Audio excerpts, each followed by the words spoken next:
it's Monday night. I tap that, you know I would. Great cigar, great talk, yeah, it's all good. From the lounge to the show, let's spark up the night. Cigar talk, burn slow, everything's right.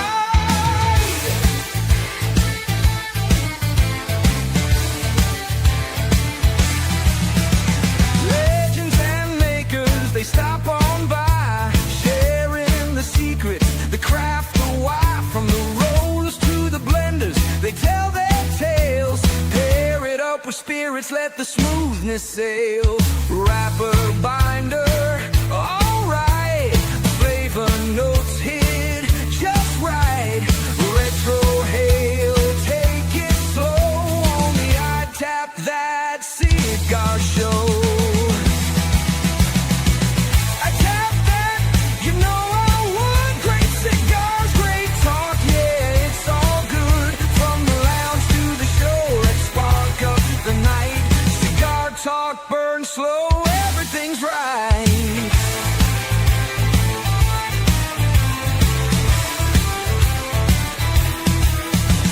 So cut it, toast it, take that draw. Kick back, relax, break out the humidor. If you love cigars, well now you know. It's the I Tap That Cigar Show.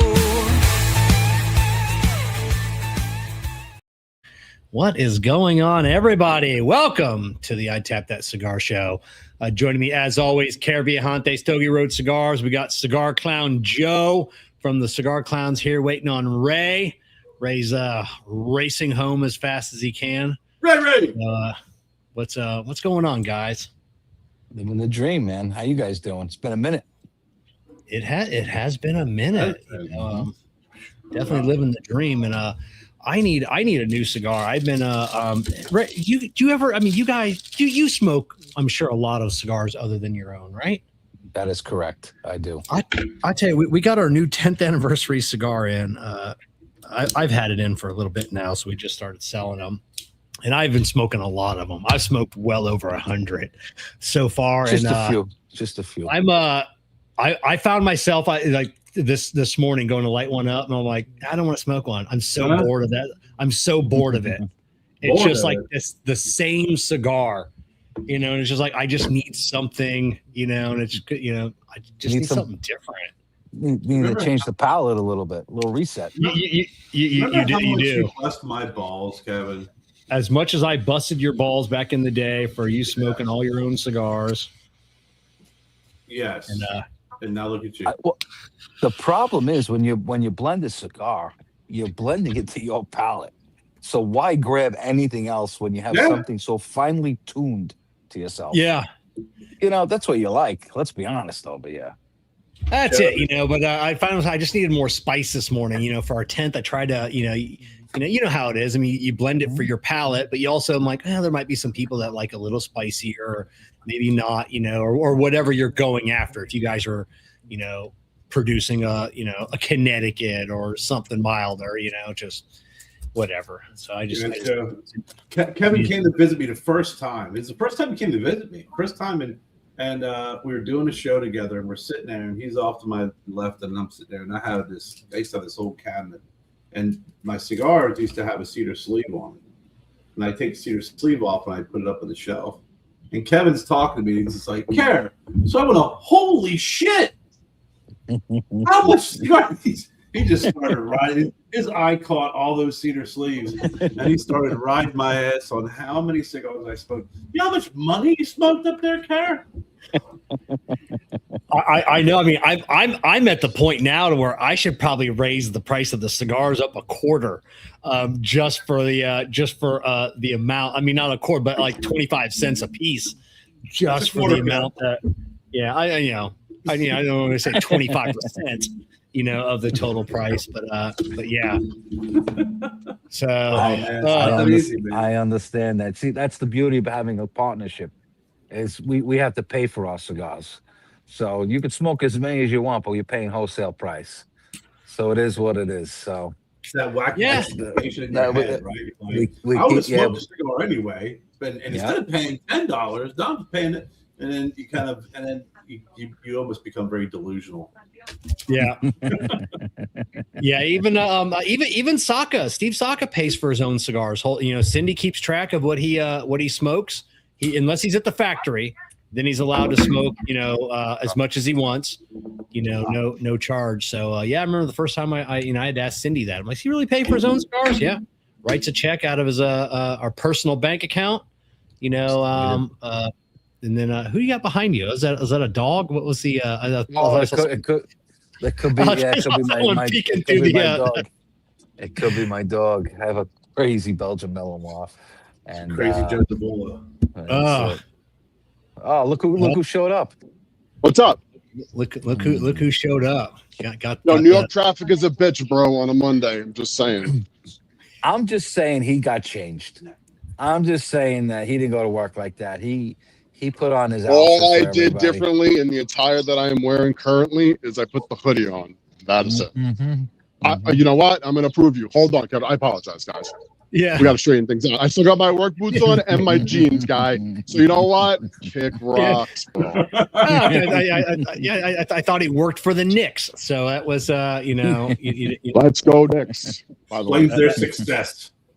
Who's it was one of the questions. So we're going to start the show off with a bunch of New York questions. I reached out to some of my New York friends, real New York friends, and not them fake New York. God, I hate them fake fucking New Yorkers. I had one in my shop yesterday, and it was just.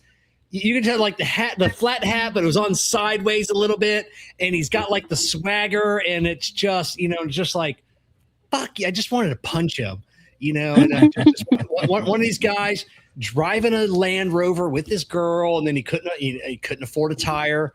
He had steel hanging out of it, then he's like, well, I got my uncle in the Bronx. He has a place, and I'm like, oh, that's a wise investment. Just drive it up north. Drive your car up north. Have him mail you a tire. That'll save. Just park this for a week. Let him mail you a tire, and then just save some fucking money. Did you have a guy? You didn't have a guy. His guy was his uncle in the Bronx. He's got a guy. He's got a guy. I love this red right now. They had to scope out a few cars to make sure the tires were good. Yeah.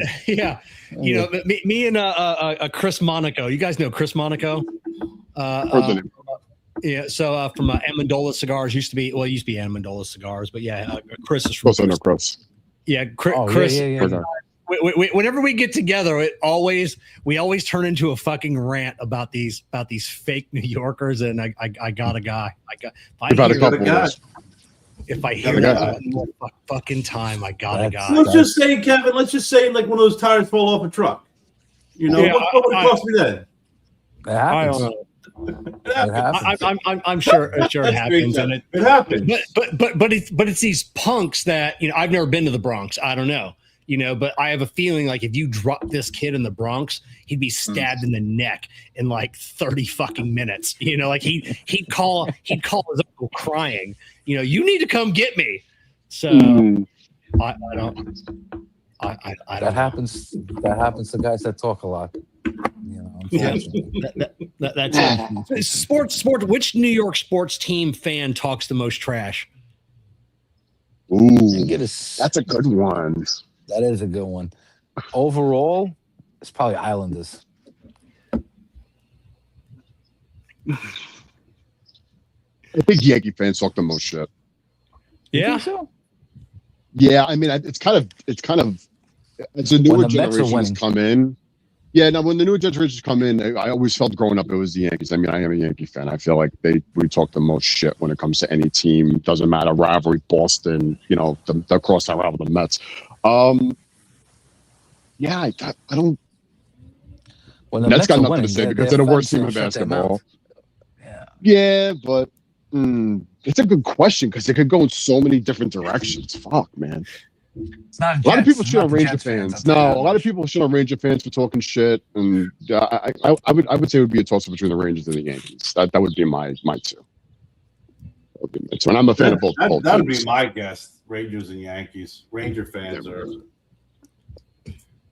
Yeah, I'd say I'm a Yankees fan as well. I grew up as a Yankee. I'm from Ohio, but you're raised right. It's okay, Kevin.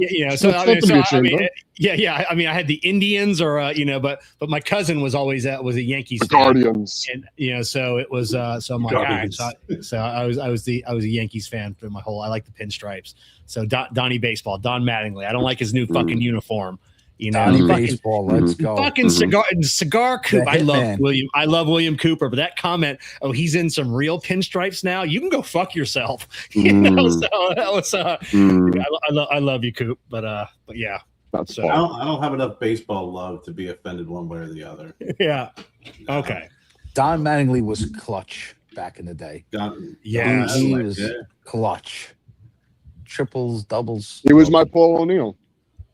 Yeah. Paul O'Neill was clutch, bro. Those same category guys. Jorge Posada was clutch. Those guys were clutch. You needed those guys in your team at a big moment. Tino Martinez is probably still to this day my favorite Yankee ever. I love Tino Martinez. When they got Tino Martinez as a leader, as a guy you needed in a tight spot to step up in the moment, he was the guy who played first base, which was when I played in the street. I played first base. A couple little. You need those dogs, bro. You need those guys who are going to be, Captain Clutch. And you, Kevin, too. We've had the pleasure of seeing that for 20 plus years. The 98 Yankees are probably the greatest baseball team ever, in my opinion. Oh yeah, Don Mattingly had the best, the best appearance on The Simpsons. Yeah. Save those sideburns, Mattingly, you hippie. I forgot about that. Same here. Yeah, shave them sideburns. I love it. So we'll start off with my New York. How did Mom Donnie win? How the fuck did that happen? I look at you guys. How the fuck did he win? Not my neighborhood. I mean, yeah. They're not well, maybe the state. No, maybe not. Listen, it's a blue state, bro. It's a very blue state. The city controls most of the electoral votes, man. The city it's all over the city, man. There's only a couple areas in the city that are Staten Island, all red.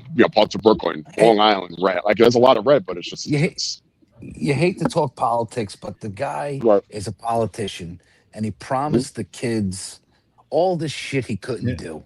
And these young people believe it, and he could talk very smooth, and he was hitting on all the points that these kids want. Free education, free buses, free this, free that, lower the rents. I'm going to freeze the rents. So he was just hitting and hammering the talking points. And, he had a lot of people believing in him. Can he do any of that? No. Is it proving all he's doing is he's trying to raise taxes, can't even do all the tax raising he wants to do. I mean, and he's pissing people off, and people are leaving more. It sucks. I've said it a couple. Yeah, I've said it a couple of times. It's like the born and bred New Yorkers like myself and Joe. They're making it a lot harder to live here financially. It's for people who are coming here who are working in Manhattan and even just pushing out into the boroughs. It's with the tolls, the congestion pricing. This, your sister's ass, all these other things, the MTA, it makes it harder for people who are, bike lanes. They ruined everything. There's nobody on the bike lanes. There's nobody on the bike lanes. They got bike lanes everywhere. It's fucking crazy. Only people on there is Amazon deliveries. It's like they funneled enough money in to get everybody. Oh, we need bike lanes now. Amazon's driving the electric scooters through them with a trailer behind them, killing people. I just saw that, the little scooters like a couple weeks ago. I didn't know that was a thing. Then I saw them, and then I read the people that are running fucking people over, and it's bad, man. It's bad. Yeah, it's insane. Then I was just watching a video earlier today, and it was on like you mentioned the rent freezes, and like in the videos, it's like there's 150,000 apartments in New York that are under $1,500 a month because of the rents, the rent stabilization. And they're saying that there's so many that are off the market because they can't, when someone moves out, they were grandfathered in. I guess they didn't have to fix up the apartment, brings them up to code. But if someone dies and moves in, it can be up to $100,000 to renovate an apartment, but you can't charge more rent. That's the way the price is. It goes, they were talking to a couple of people that own apartments, like it's just cheaper for us to keep them off the market. We just won't rent them. And I'm like, crazy. What? It's crazy. That's absolutely insane. I didn't know that was a thing.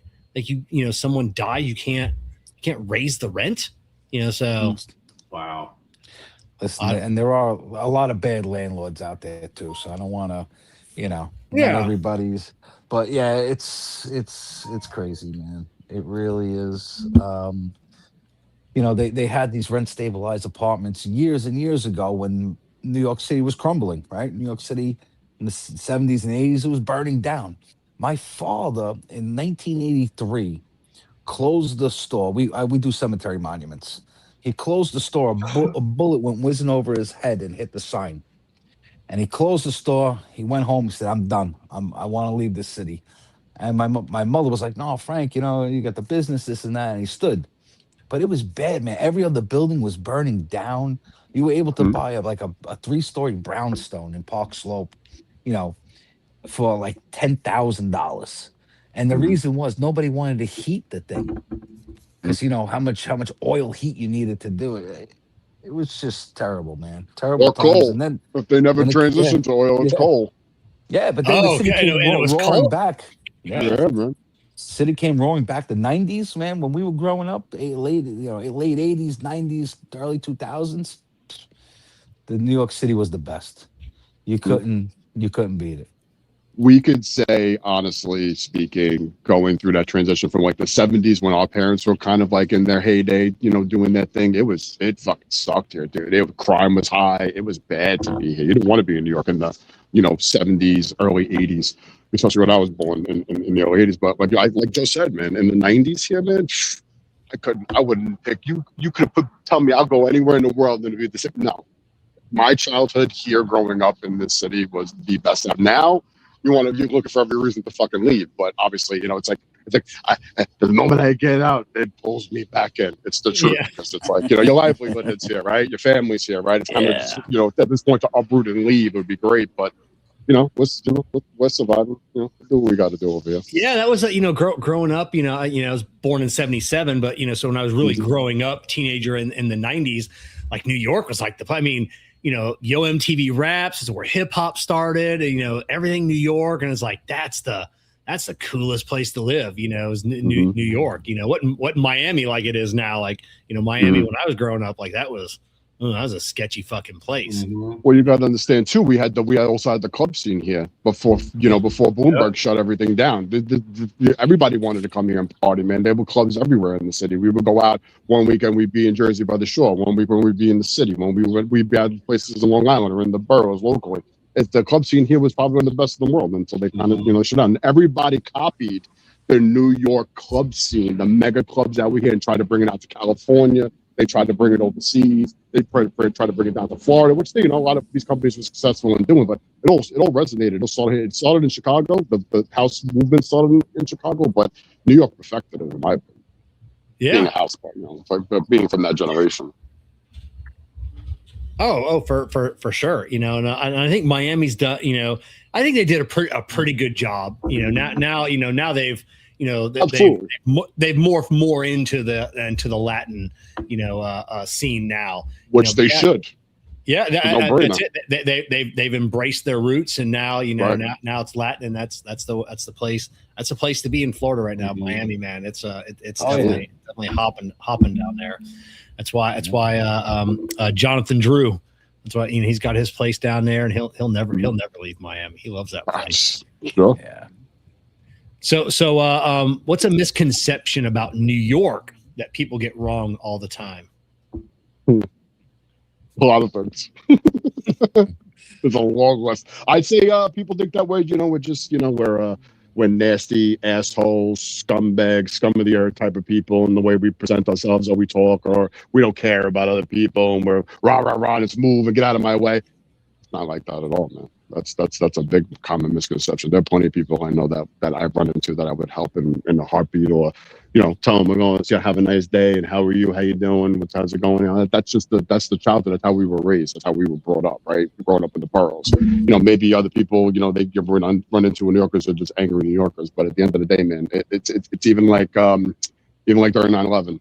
you know, the people have this misconception about New York, the New York guy, but you know, everybody came together. Doesn't matter who you were, where you were. You know, that was that New York strong that was running over here for a long period. I'm still today, but you know, we're not.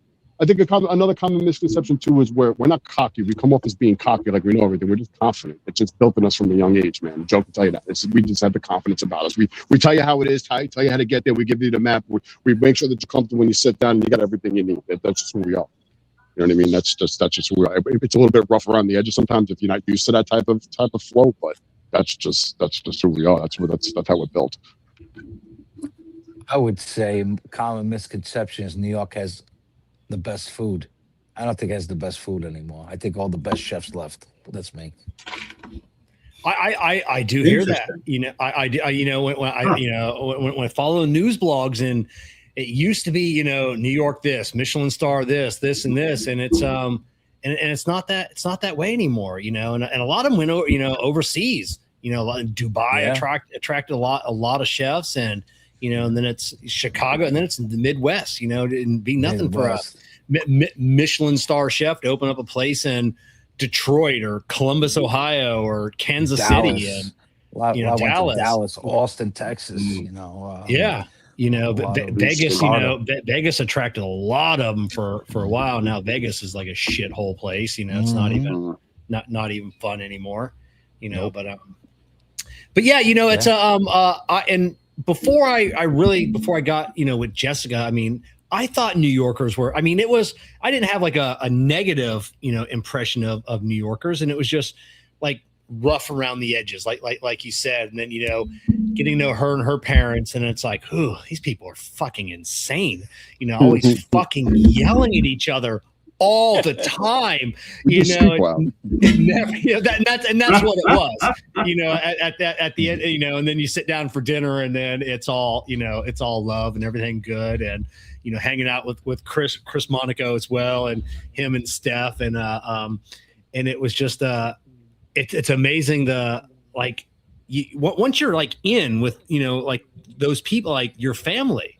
And it's just like, you know, I go down, and it's like whatever, when they say, hey, whatever you need, just call. I mean, that's just not something like, there's a lot of times you say that, hey, if you need something, just give me a call. And it's like, I hope you don't need anything, because I really don't call. But those like, but I mean, Chris will find out I need something, and then he calls me pissed off. What the fuck didn't you call me? You know, it's like, you know, and we get offended, bro. We get offended. You do. We get offended. It's the truth, because you know what? At the end of the day, maybe it's not something in that moment that you need, but maybe it's something small that you're like, no, maybe this is that, and you're like, I'm not going to bother that person. But at the end of the day, we can help you out with that. If we find it disrespectful that we told you we're there for you, we need something. Tell me. I'm offering my help. Let me help you. But anyway, at the end, you need me to make a phone call for you. I'll make a phone call, like whatever it is. Yeah, let me help. And it's true. You know, I absolutely love that. You talked about growing up as a you know, a kid in New York. What's the hardest lesson New York teaches a kid? When you guys were growing up, you know, what was the, you know, a hard lesson, like, you know, just being a city kid? Somebody's gonna steal your shit if you don't fucking watch it or lock it up, like that. Yeah, that's it. Your bike, your roller skates, your wiffle ball bat, your baseball, your football, that shit's gone. If you ain't watching that like a hawk, it's gone, man. It is poof. You know, if you your boys ain't watching that, somebody else needs it. Somebody wants it. That's it. It's gone quick. And then real quick. Yeah. In the neighborhood that we grew up in, and if you've ever seen the movie A Bronx Tale, where what do you call it? I lost my thought. Where Sonny says, I totally forgot where I was going. Fuck. That sucks. I hate that. That sucks when you get old. You have a long day. I know. Shit. That's because you to a grinding halt. You use the movie references. Just use your real life. No, but it's a good movie reference, though. Oh, when he's talking to C, and he's saying he gets two educations from the street. You get an education from the street, and you get an education from the school, and then you top it all. Then I find that to be true. Learning the fundamentals of school and stuff like that, and being out in the street all the time, and pretty much Joe will tell you from sun up to sundown, especially in the summertime. You were never home. You were out on the street. You knew people in the neighborhood. You knew different groups, different people. You were out. You learned a lot of things in the street. You learned it's the best of both worlds, in my opinion, for us. So I think that hard knock life kind of vibe that they throw out in the New York terminology is something that a lot of us have. Some people that I played ball with. I played football from a young age all the way up through college, and kids I played with, who came from bad neighborhoods, who grew up single family homes, roughed out, slept at my parents' house, and the kids in the neighborhood and stuff like that. People come from rough upbringings, and they kind of see a different perspective in life, and it makes them thrive. And a couple of them went to college and shit like that. It's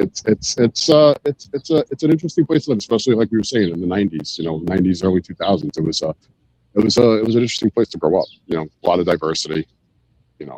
That's another thing I think is great. Loyal too, but I think that's true quick. I think learning diversity at a young age, especially transitioning from middle school into high school, where you're kind of thrown in the loop with everyone and you make friends. And I played sports my whole life, so I was always acclimated to making friends with other people, and learning that aspect of it at an early age, I think benefits you as you get older.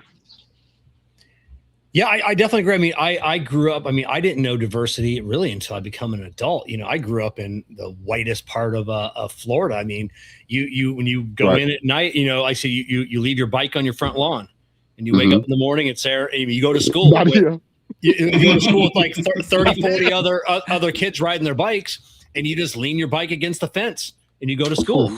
And then you come back at the end of the day. Everybody's bike is still there, and you just ride home. Wasn't like even Kevin, the mongoose outside overnight. Yeah. So like Kevin, if like when we were younger, right, we were about the same age. If I came up to you, I really didn't know you. I was like, "Yo, let me borrow your bike." You would just give it to me? Like, let's take it for a ride. Oh man, no. Yeah. Gone. See you later. It was like I wouldn't know you. Like, who are you? Like, you want to ride my bike, and then all of a sudden we're fighting. That's strip down the repaint cap. That's right. I'd take your little air caps. You had the Dice air caps on there. That'd be mine. Yeah. Oh yeah. So Kerr, Kerr, growing up in Pennsylvania, were you somewhere in the middle of that? Could you loan your bike out to someone? No, I grew up in a pretty diverse neighborhood. And like the guys were saying, it was, it wasn't lily white, Pennsylvania in the woods. So there's a lot of fighting, fist to cups, and then the next day you're still best friends, But yeah, if you left shit out, I'll never forget my brother left his bike out. Boom, it was gone. You see the freaking guy down the road riding his fucking bike, but it's painted blue now. So or my dad drives by and sees your bike or your skateboard for sale at a yard sale. So I played sports too, so the diversity has always been there, and it's absolutely, it's definitely that is for me, I think, the biggest life lesson that's always helped me even today. You get along with everybody. I agree 1,000%, man. It's yeah, I agree. 100%. Yeah, these kids. So kids growing up today in New York, like what's New York teaching these kids these no days? Idea. They're not on the streets. That's for sure. Free shit. They're playing Minecraft. Yeah, they're playing Minecraft. They're playing games. Listen, I'm lucky. I'm blessed where I live. I live in New York City, but I'm like in the suburbs of New York City. So like the kids are outside playing, and they're playing basketball and all this other shit. Like my son, he's 16, and his buddies, they're building a dice table. That's their plan right now. So I did tell him, the house gets 10%, and I come collect every week. So you got to make sure the vig is there. You know what I mean? The boys growing up. So my son and his kids, like his boys do, they play sports like crazy, football team, whatever. And but most of the kids in New York City, there's nobody out in the streets anymore. There's nobody out playing basketball, like maybe in the suburbs. parks. Yeah, but like nothing in New No York City. stickball? No more stickball? No more stickball. They don't even know what stickball is. They don't know what Skelly is. You remember Skelly, Kerr? They don't know what Skelly. You just get a You guys don't know bottle cap Skellies? and you put like a coin in there to weigh it down. You melt candle wax in there, and you had numbers, and you hit the numbers with it. It's a board. Yeah, Square board. it's a board on the street. Yeah, a board on the street. You can't even see it, but I still got scars on my knuckle from Skelly's, bro. I got scars, bro. I'm not even bullshitting you. I got scars, bro. I'm not familiar with that one. We just did a lot of strikeout when you're bored with just you and your buddy. You paint a square on the wall. Oh, sure. Yeah. And you pitch and you hit, and that's about it. Yeah, we used to call that sponge ball. Asses up. Asses up. Sponge ball. Manhunt. And, we used to play stoop ball because we grew up with brick steps, and you get a blue ball and you throw it on the steps, and that was like playing baseball. Oh yeah. I would have thought. I mean, it's around that. We don't see that many kids around our neighborhood either. Like the young kids. You'll see them out playing on their bike, like the 5-year-olds and but no teenagers. Here, but like when we like go down to like Tampa or Miami or Orlando, I mean the kids are out. I mean the teenagers are out. I'd have figured in New York, like that's the place to be out. So I wouldn't think that they'd be in like, You know what it is? I feel like a lot. It's a lot are in sports, a lot are in parks. There's a lot of like. I mean, listen, there's people out, but I mean, as far as like what Joe said, like being in playing on the block, or playing two-hand touch in the street, or playing stickball up the block in the schoolyard. Like you don't see a lot of that no more. You see people out, yes, but teenagers are all inside. They're in their phones. Once they get the phone, that's it. It's a wrap. It's over. It's done. The end. There's no outside. There's outside sitting in the park on their phone. They're sitting outside on the swing on their phone. They're going down the slide in their phone. That's just the way life is. It's the truth. It's the way life is. It's harder to get into a bar now too, Kev. Remember back when you 16, 17, 18, Jennifer always talks about stories about taking she's from like Beyonce's from North Jersey, and they go on New York City. They go to New York. Chalk the ID. And it was like, you get the ID, you get in, you go down there, you party, you go see some bands. Like you said, the bar scene and the freaking the different bands, some of the iconic locations in New York back in the day. Oh yeah, CBGBs. Yeah, CBGBs. I mean, that's what you did all weekend long, and then you come back and you go back to school. Now it's impossible to do that. See, my weekends were opposite. Yeah, that was Jessica. Yeah, that was Jessica, going from New Jersey to New York and with her fake ID, riding the train, and you tell me all these stories. I'm like, God damn, you were a fucking hoodlum, And, dude, I got the 3-year boost, bro. I was born in '83. I was able to kind of get rid of that line and add the 0, and it was an 80 to 83. Perfect, bro.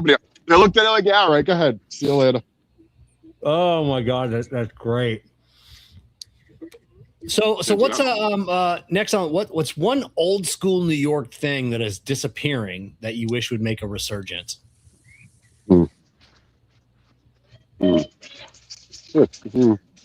Damn. Unfortunately, I'm gonna say knowing your neighbors. Knowing your neighbors. Because now in New York City, knowing the neighbors like take care of each other, know each other. They go inside the house, they close the door. That's it. And that has to do with the influx of different people moving in. So it's not really neighborhoods anymore. So what I mean, know your neighbors, like your neighbor, like neighborhoods are gone. So you knew everybody on the block, bro. You knew everybody. You knew 90% of your block. 90%. Yeah, you knew the whole and maybe the block around the block. Yeah, you knew everybody. Now, everybody looked out for everybody. For me, I feel like I've said this before, man. I feel like me and Joe are a dying breed. The born and bred family lineage of New Yorkers that have the hardcore old school New York Italian Brooklyn accent it's disappeared, man. We're not people move away. Yeah, man. You don't hear a lot of this now. And I mean, you see it on the internet, but it's not. Like Joe just said, the neighborhoods are changing. So everybody, who passed away, who moved, who left, who's here, who's that. There's not a lot of people who live here now are transplanted to New York. They might have been here for 20 years, but they're not born and raised here. We're born and raised here. There's not a lot of this anymore. You don't hear it a lot. I gotta tell you, you're not even proud to say you're from New York anymore. People are like, oh, where you from? Hey, yeah, I'm from New York City. Back in the day, like, oh, you're from New York. Where you know? Now it's like New York. Like, damn, bro, you still live in New York? You all right? You know? Yeah, whatever. Sure, whatever's going on. Yeah, it's the truth. That's true. It's true. Like, why are you living in New York? I'm tired. I'm tied down over here. What do you want me to tell you? For those playing the home game, and it's bots is crazy in Italian. In case anybody wants. Yeah.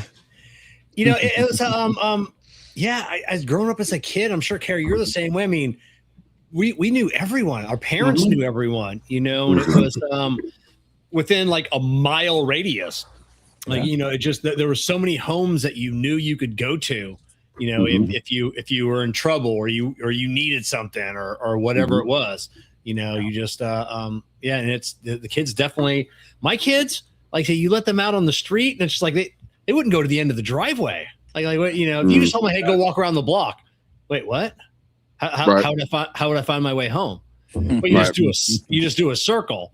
Well, let me put it on my phone and let me find my way home. It's we'd be I don't know, like a Saturday morning, 10 miles from the house, out in the middle of the woods or something else, not even knowing where we were. Like like, how the hell do we get out of here?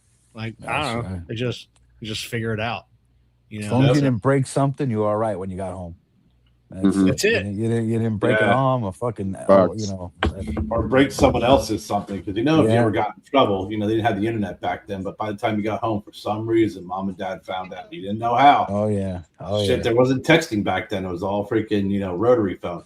That's right. Like, how the hell did you figure out I was over on 12th Street and throwing bricks at windows again? What do you mean?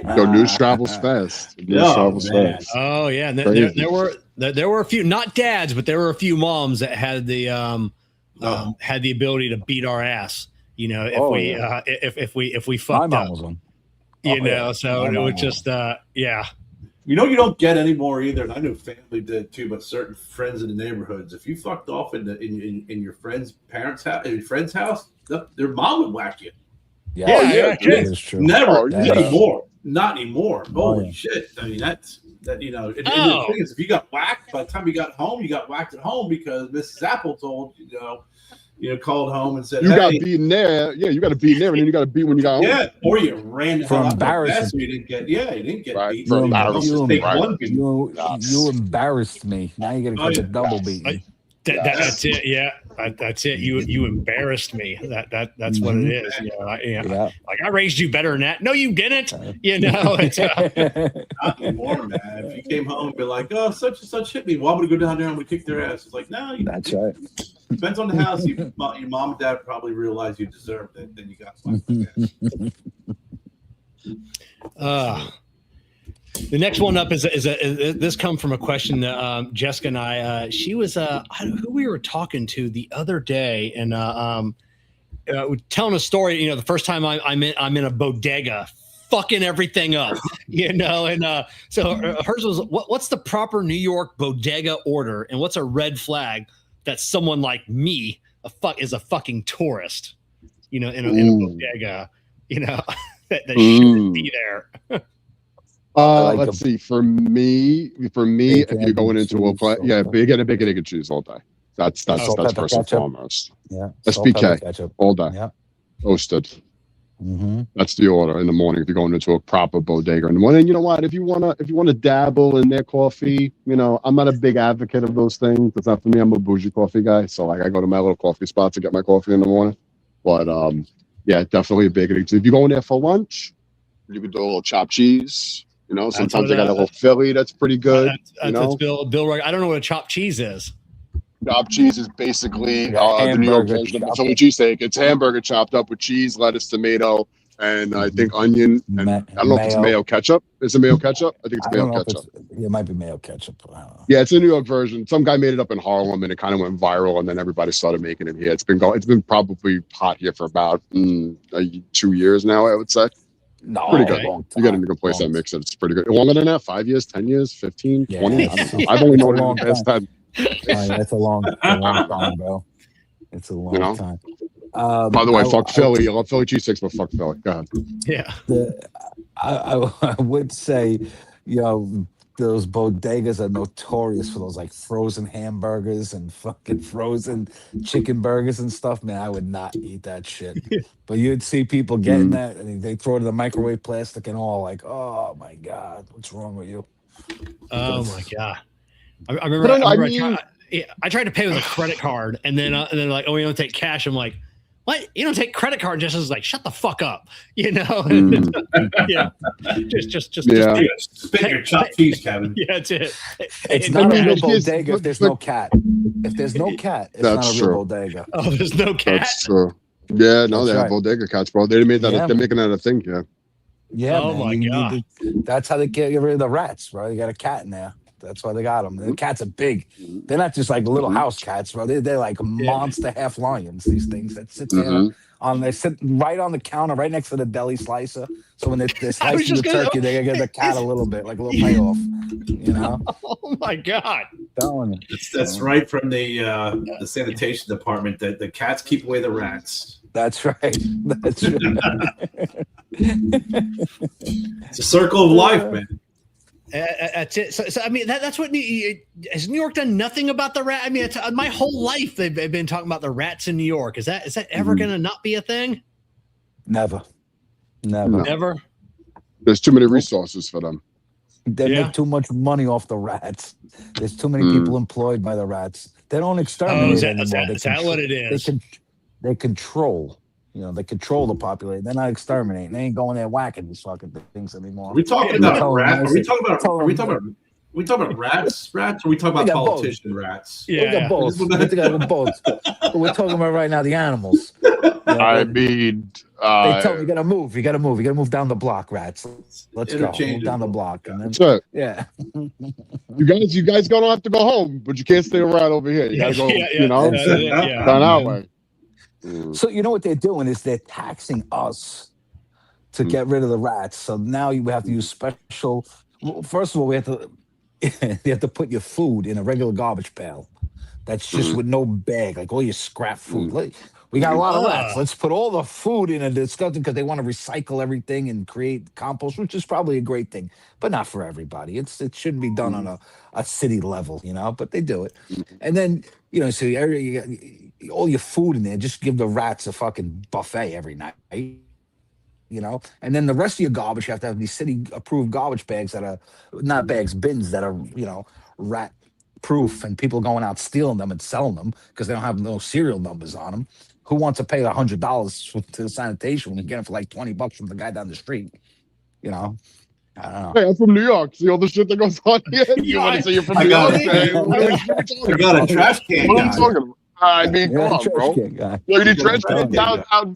Well, you need trash cans out of Florida. I got multiple guys. What do you need? I send them down. No problem. What do you want? God, that's a whole new business opportunity now. Rat-proof cans. We scratch off the address on the side. Don't worry about it. It's a little messy, but it looks good. It's like 80%. It's not bad. Brand new paint. Sticker right on there. Away. You get a cigar sticker. Get a cigar clown sticker. Don't mind right over that. Yeah, don't mind the DSNY sticker on the side of it. That's done. You can get rid of that. Well, gasoline, you rub that right off. Comes right off. How you doing? Always a tax. I know you guys, like they keep talking about raising like this guy, your mayor threatening people. We're gonna raise our property taxes. Give us the money, or we're gonna raise. I mean, it seems like every time I turn on, you guys are like in the news lately. Like, it's always a new fucking tax. I mean, how much can you possibly tax your residents? Give them time. We gotta give back. That's what it is. We gotta give back. So I'm still getting to keep like 60 cents out of every dollar. I won't accept it till it's 40 cents. Till I want maybe 39 cents. After 39 cents, you can't take any more from me. So why should I keep so much of my money? Yeah, fucking idiots. It's the city. It's terrible. It's terrible. Yeah, it's getting. That's it. And we got on the ballot here in Florida this November to approve the going to abolish our property taxes. If you're a full-time resident, it's gone. It's like my neighbor. He's 87 years old or so. he paid for his house 40 years ago, 30 years ago, and he's always said like, like if I don't pay my taxes, they take my house. Fucking paid for, 30 years ago, but I got, it's like I'm renting my fucking house. So I don't know. There's a few states now that are, I think Ohio's looking at it, a couple states trying to follow in our footsteps, but not yet. You guys, California, it's just, I just wonder how long till they just, like I said, they just take everything you have. It's insane. Well, listen, we all know that the banks own the American dream. Not the people who kill themselves their entire lives to get to retirement and drop dead a year later after they retire. Because I see that every day in my profession. Just lost a couple of guys recently that they basically not even within 5 years of their retirement they're dropping dead. They can't even enjoy themselves. You kill yourself your whole life, but the banks own the American dream, like you just said. You pay off your house for 40 years. Nice, I don't got to worry about a mortgage anymore, but I still got to pay taxes for my house. I'm still renting my house until the day I die. And you know what? At the end of the day, if I don't pay my taxes, they're going to take my house that I paid for, and now I got nothing. Yeah. It was the American dream. The banks of the American dream. Kevin, what's Florida's plan to replace the taxes? Because I remember in Pennsylvania, they talked about wanting to lower it when Ed Rendell was there. Yeah, and he was wanted to lower property taxes. That's when he opened up the casinos and had legalized gambling, which was supposed to be relief for property tax relief, which it did not do. What's the plan in Florida to replace those taxes? Well, so right now it's going to be a plan that phases it in over a certain number of years. But right now it's less than 50% of Floridians that are full-time residents. So you have to be a full-time resident. It's got to be your primary residence, and then you won't pay property tax. So actually, like I said, it's less than 50% of us that live here full-time, and this is our permanent residence. So so they're still going to be generating a lot of tax revenue for the people that have 2-3 homes and aren't permanent residents. And then we have the highest surplus, I believe, out all 50 states. We've got almost $50 billion in surplus. So they're going to take some of the surplus money we have to help out the communities for the shortfall. And then we haven't heard like the full plan yet. Obviously they're gonna have to make it up somewhere. We only have a 7% sales tax here in our county, so maybe they have to raise that up to 8%, or even 9%. A couple percent. At the end of the day, I don't care.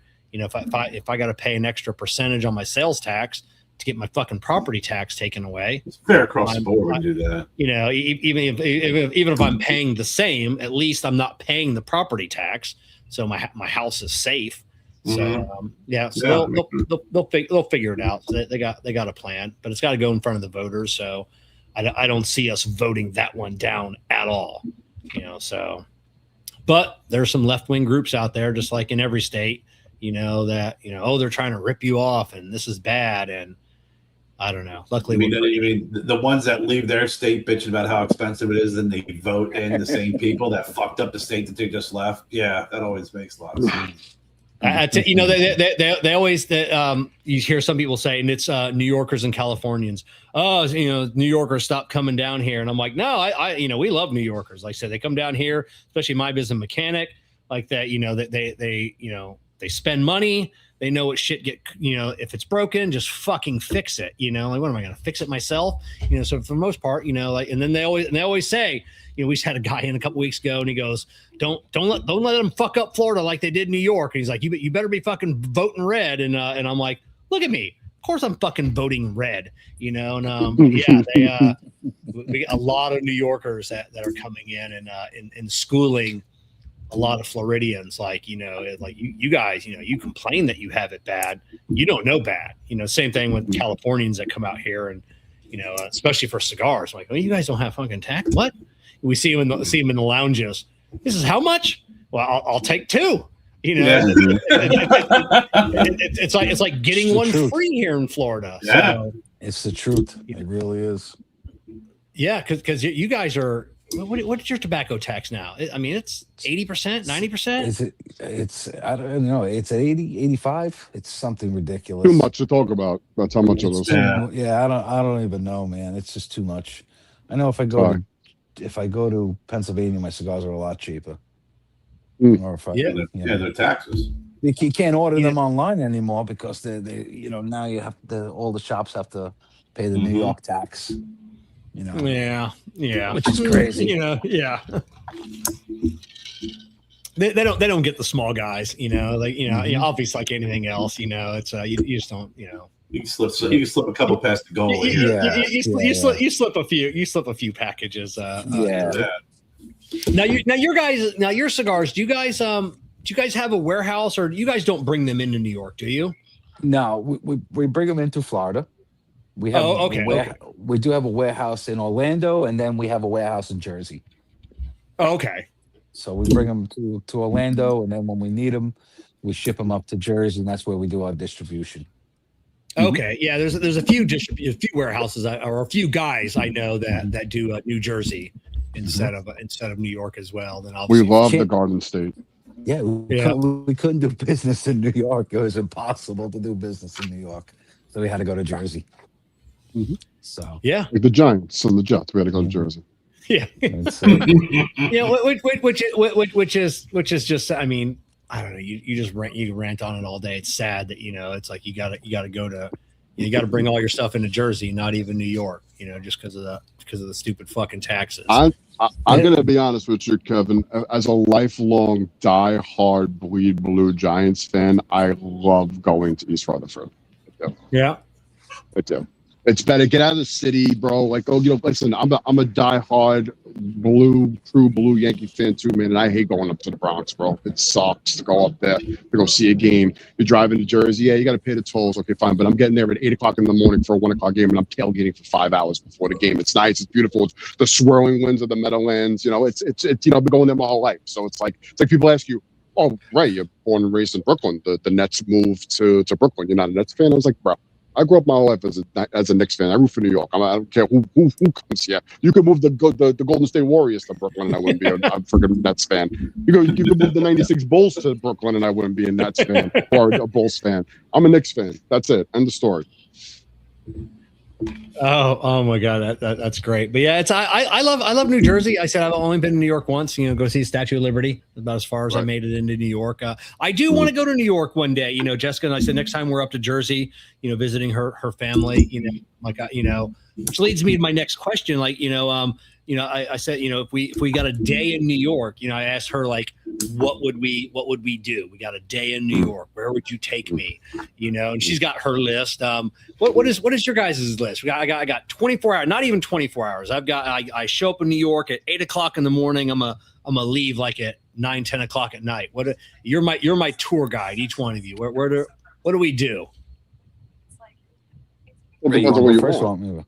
What do you want? You want the touristy shit, or you want the local no, shit? No, I want real New York. I don't want to see a bunch of touristy shit. Yeah, so you want the food spots is what you want. Yeah, I want some food spots. There's any cool hangouts, even museums that are, what are we doing? I mean, if you're going to museums, you're going to the Natural History Museum. That's not even a question. Yeah. That's bottom line. Yeah, 100%. I mean, listen, if you have time to see a show, it's always good to see a show on Broadway. I mean, go Times Square. I mean, that's the hopping spot if you want to kind of just hang out and do the whole, New York thing. If you want to go into the boroughs, I mean, food wise, we got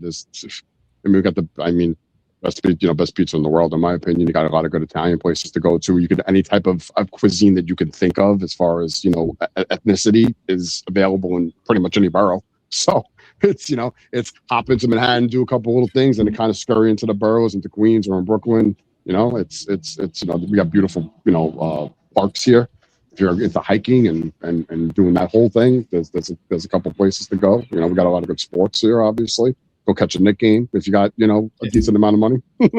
Is it expensive? Yeah.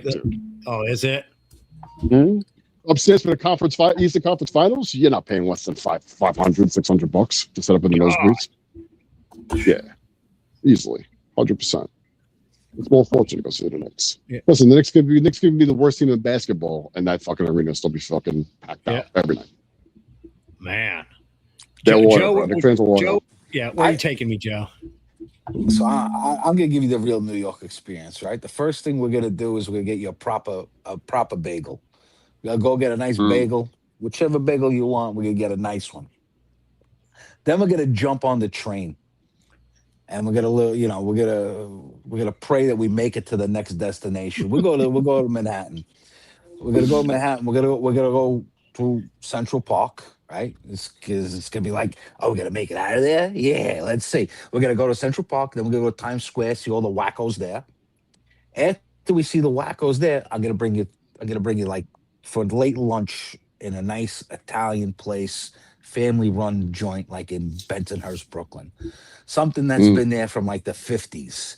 Like a step back in time, like where the like the grandmother's the cook and the two sons of the waiters, and then you have the mixologist is the other son, and their son's the busboy. Something like Where's this way place? I back want to when. go. Fucking You shit. never Where's went there this with place me? at?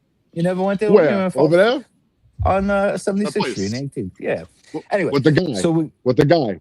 anyway, we go there. We have a nice meal. Then we come out. We'll go to the nicer place, like where I live, and we'll go sit in the Rockaways, enjoy the fucking beach, and hang out and have a couple of fucking cocktails and just enjoy life, man. And then at the end, I'll get you a cab to go home.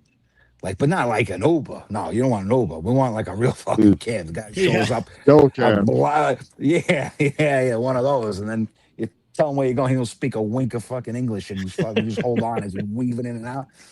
That's a real New York experience. Dirty water dogs. Yeah, that's it. I wouldn't, I wouldn't do too much touristy shit. I mean, if you want, you can go to Little Italy and it's really now been taken over. It's not Italy anymore. It's like they got fish on the sidewalk. Oh my god, Little Italy's this. Little Italy's like 2 blocks. It's Mott Street. That's it. It's like it's Mott Street. Really? That's it. Yeah. Mulberry and Mott, like there's like 2 little blocks right by the church, the Basilica of Old St. Pat's. That's a cool place to go to if you want to do a touristy thing. You go there. They have the catacombs in there, and the people buried like from ancient Hibernian times. Man, it's like the gangs of New York people there. It's real cool shit. St. Patrick's, another good spot. So where do you stay away from? Like if it had a map of Bronx. New York, I said there's an X on it. I would say the Bronx, up in New York. We've really walked off the avenue and go to the nice, over there. But East New York, no, you don't want to be in East New York. Yeah, if you want to go to Brooklyn, you want to stay off East New York. Yeah. Yes, I would say you stay by the water, you're all right. You skirt around the water, you're all right. Yeah. Go to Staten Island, you'll love it. Yeah. Yeah. Surrounded by water. You talk about food and listen, Chris and my other friends that grew up in New York, Jessica's parents, growing up, like family meal, like especially Sunday dinner was always sometimes Saturday dinner, sometimes Sunday lunch. That was always a big thing. All the family gets together, and maybe it's because everybody I know is moving out. Like, is that still a thing? Like the big Sunday dinners and people coming over. It's still a thing, man. Yeah, we still have Sunday dinner at my house. We still do chicken cutlets, meatballs, pasta. We still cook up a storm on Sundays because I work 6 days a week, man. Sundays is my day off. I want to relax. I want to hang out. I want to eat good. It's tradition, I think, in the Italian household. And yes, the gatherings are smaller. Most of my cousins are gone. Now it's just me and my brother. My sister's in Florida. My mother's here. My father just passed away. So the gatherings are smaller, but it's just as good. It's just as good, man. The kids still, the kids are older, but there's more of them. Now I feed a football team most Sundays. So it's like we're making 10 pounds of chicken cutlets. These kids are eating them right as we're taking them out of the frying pan. They're friggin' eating them. So it's like it's never enough food. Last time I was at Chris and Steph's house, I had chicken cutlets and meatballs. That was the dinner for the and it's like a bunch of food. And I'm like growing up, like one of these would be like you have chicken cutlet or you have meatball or you have this, but like and they're like that's all one meal. And I'm like, what is going on? It's like you have a lot of food as like the one main meal. I found that odd, but it was all good. It's a lot of fun. It's a lot of fun. The more the merrier, especially my house. Ray will tell you, I love having people over, man. My house is built for entertaining. I love to have people over. There's nothing better than just living the dream with your friends, man. I say living the dream because fucking it's a nightmare every day. But when everybody gets together, it's a good thing. Yeah, that's definitely true. What about you, Ray? You still big Sunday dinners or still a thing in your house or? It's Sunday dinners every Sunday. It's just, whoever's around and comes around. I mean, obviously, get closer to holidays, special occasions, birthdays. It's more the merrier on a Sunday, especially when we're doing something. But it's sauce on Sunday, every Sunday, regardless of what style sauce it is. There's some type of sauce that's being made, whether it's, marinade, it's sauce with, meatballs and sausage. My mom decides she's going to get crazy and do chicken parmesan instead on a Sunday. There's always Sunday dinner. It's just, depending on the audience, that nowadays. Yeah. Jessica's favorite is sausage, peppers, and onions. That's what we have at least once every couple weeks, and she always tells me I'm eating it wrong, or I like ketchup and mustard on mine. She's like, it's fucking. Oh my God, what is going on here? She can't even watch me eat it. It's like, it was like I slapped her. And I like ketchup and mustard on my sausage, pepper, and onions. So it's you're gonna have to end this interview. That is different. I gotta tell you, that is very different. Something I never would have even thought of putting anything on sausage and peppers. I don't know if you went to an Italian feast here in the summertime. If you asked for that they would actually even give it to you. It probably would now. Yeah, most of the ketchup's over there, bro, on the side. Yeah, but if you want to do it after I give it to you, it's your business, not mine. I'm not giving it to you like that. No shot. Go in the bodega, whatever mustard you want, pal. Yeah, you can put if you want the bodega. Yeah. Oh my God. All right. So that was so now I think I know everything I needed to know about New York. Everybody else, that's listening. So not everything. We'll have the round 2 of questions for the next time you guys come on. We love having you guys come on. Appreciate it. And New York knows everything about you too now, Kevin. That they do. Yeah, it was. I think I went over the edge. We should have stopped at the ketchup mustard thing. So I was on a roll. Just don't let anybody borrow your watch when you're in New York. Or let's see your phone. Let me see your phone. No. Yeah. Don't let anybody no. I'm just trying. My brain. It's like when you type something into the computer and it's like, what the fuck are you talking about? Like, I can't put it together. Like, I can't put the palette in my. I can't figure it out. I feel like my brain's gonna fucking explode. Nobody will ever trust my my judgment on a cigar review again. That's all they'll ever think about. Oh, you like that cigar? Well, I don't know if I can smoke it. Kevin said about that cigar is a great review. Yeah, but he puts mustard and ketchup on his fucking sauce. Oh, fuck. Yeah. Well, fuck does he know? I put bacon on donuts, but I think that goes. I don't know. Does it not go? Yeah. It definitely gets savory. Bacon on donuts. Jessica puts bacon on and in everything. It doesn't matter what it is. Bacon with the side of bacon, usually. Yeah. How else would you have bacon? Yeah. Well, Taylor ham's good too. Oh God. It's Taylor ham. I got I do. We have a little place here in town, and a guy and his family retired from New York, and we usually, if I have, I've been working 6 days a week lately. So, but if I have a Sunday off, I go over there on a Sunday morning and I get a Taylor ham and cheese, and Jessica it's bacon, egg, and cheese. But I love Taylor ham. Someone sent us a whole Taylor ham, and the whole thing you cut yourself. Yeah, the whole thing, and I loved it. She did find it disgusting once when I chopped it up and I made ham salad, out of the Taylor ham. And I'm like, it's pretty fucking good. But I'm not gonna lie. I mean, I'm addicted to the pork roll or whatever it is. Depends on where you are. It's where you get that across that area, Pennsylvania, Jersey. That's where you go from pork roll into Taylor ham. Yeah. So for me, it's Taylor ham. So that's what it's Taylor ham. I agree. That's what she calls it. Oh, scrapple. Oh, I love Scrapple. I got to put syrup on it though. Syrup on the Scrapple. There you go. That's what I hear. But I can't. Kind of in that same vein as the bacon on the donuts. You get that salt or that kind of salty meat. A little bit of. I feel like. Go ahead. A little bit of syrup on there. It's good. What do you get out of the sauce? I can't get off the sausage and peppers, bro. What do you get out of the sausage and peppers with the ketchup and the butter? I want to know. I need the flavor profile. I need it. Tell me. It's I love so I had for lunch today. I had a couple chili cheese dogs and I had ketchup and mustard on with the chili and cheese. Just something about ketchup and mustard, they go together like sausage. I agree.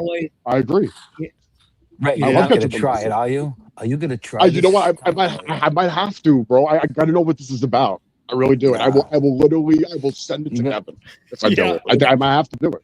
If you post it, don't post it on the clowns page. You gotta do that. Don't post it on my personal page. I want nothing to do with that. Ketchup's for French fries. Ketchup for fries. Oh man, that's great. Okay. But the Scrapple, I feel like if you've got to put maple syrup on Scrapple, you should just be eating something else. You know, no, I don't have to. I said I like it that way, but I will eat Scrapple without the syrup on. Okay. Yeah, my dad ate Scrapple as a kid. He liked when I was growing up, he'd fry up Scrapple. Yeah. I can't do it. Sorry. Yeah. I've never tried it, but just looking the ingredients, I'm not You gotta get homemade Scrapple. When you get homemade Scrapple, they make it with the really good stuff and not just all the leftover crap that you get out of the store. It's fantastic. I'll take your word for it. You can take my word. Kevin's word on the ketchup and you know what's crazy, Kerr? We have bins for Scrapple here that we can put it in. Yeah, the bins. The bins. I know a guy. Right in the bins. Perfect place for it. He'll sell you a Scrapple bin, Kerr. I got you. I got you. I'll send you a couple. I'm filled with ingredients. How you doing? Oh my God! Pretty much. We got areas do use that. Chris had a Goldie in the King of Clown. I had a Goldie last week as well. Great. Nice. Great cigar. Is the Gold? Is that still available? Yeah. Gold is it okay? Line. Gold is. Oh, is it okay? No. Yep. Yeah, she went from limited release to core line. Yeah, okay. I remember being a limited there for a minute, and then cigars. The great cigar. Yeah. What let's get into the new cigar. The Pagliacci, or do you pronounce the G? Is it Pagliacci or is it Pagliacci? I say Pagliacci. We say Brooklynese, Pagliacci. Oh, okay. Brooklynese. I mean, maybe other times don't say it. I don't know. We're Brooklynese. In my neighborhood, the G's not silent. I don't know. That's it, baby. That's the Viola right there. And I just got done smoking the Azori. I'm smoking the Azori now. That's next up. Yeah, I'm just finishing up the so is it Viola or Viola? So is it Viola? Tomato, bro. Okay. Viola. It's Viola. Okay, so you got the Viola and the Azuri. So the Viola, obviously named after the instrument, correct? The what? The instrument, the viola. Is that what? No, it means purple. Purple. Does it? Yeah. You got blue. Nice and easy. It's one of the woodwinds, Kevin. I was confused because the Azuri I know is blue because of the English, it's like an English thing, the color blue, and then I couldn't figure out the viola. I'm like, what is it? The instrument? Why is it the two different? How do you get an instrument and a color of a soccer team? Violet, purple. Oh, it's violet. Oh, I didn't put that together. That was. This is why we come on the show, Kevin. It's not an issue. It's perfect. It's beautiful. That's it. I mean, if you are saying it plays, it smokes as great as a fine violin, I'll take that compliment all day long. Yeah. So, one thing I got the cigar. So this is like, here in Florida, this is like a $7. If you go to like Smoke Inn, it's like a $7 cigar. Right? and smoking like a $15 cigar. I'm gonna throw that out there. Appreciate that. Is this the least expensive? I hate saying the word cheap. Is this like the least expensive cigar you guys have produced yet? Yes, sir. This is our blue collar premium line. So it is the least expensive cigar we have. Elite tobacco with blue collar pedigree. That's the phrase that we came up for this line of ours that we kind of wanted to give back to our blue collar constituents, our guys out there hustling and bustling every day of the week. Why can't you go into your local cigar shop and, like you said, Kevin, which I much appreciate, that it smokes like a $15 cigar. Why can't you smoke with a $15 cigar with your boys just got off the construction site, have a couple of Pagliaccis, maybe a couple of beers, hang out after the long hard day, or police officer gets off of work with his buddies, they go hang out in the backyard in the summertime and they're smoking Pagliacci. We kind of wanted to bring that. We're blue collar blood here. We generation through generation through generation of our life, our lives, along with Danny. So we kind of wanted to give back a little bit, do something a little bit different. We wanted to be able to put out a premium spic at a blue collar price to kind of get into that market and get people get their hands on these cigars. I mean, for $40 for a 5-pack. I mean, like you said, and I appreciate that the cigar smokes like a $15 cigar. That's kind of what we were trying to go for with this, in this market with this project. I got to tell you, I mean, I'm actually when I looked up that, was blown away and surprised by that. By the packaging and the cigar, the flavor, everything about it. And then the pricing, it's much like the mustard and ketchup on was not registering in your head.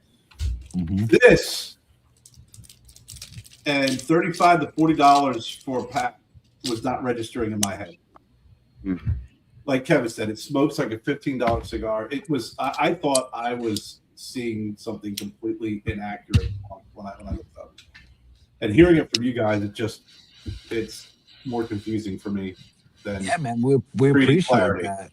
We appreciate that because we really want this to be a premium cigar, man. This is every man's premium cigar right here. 100% line, and the name means cigar clowns. So it's just it's a representation of us.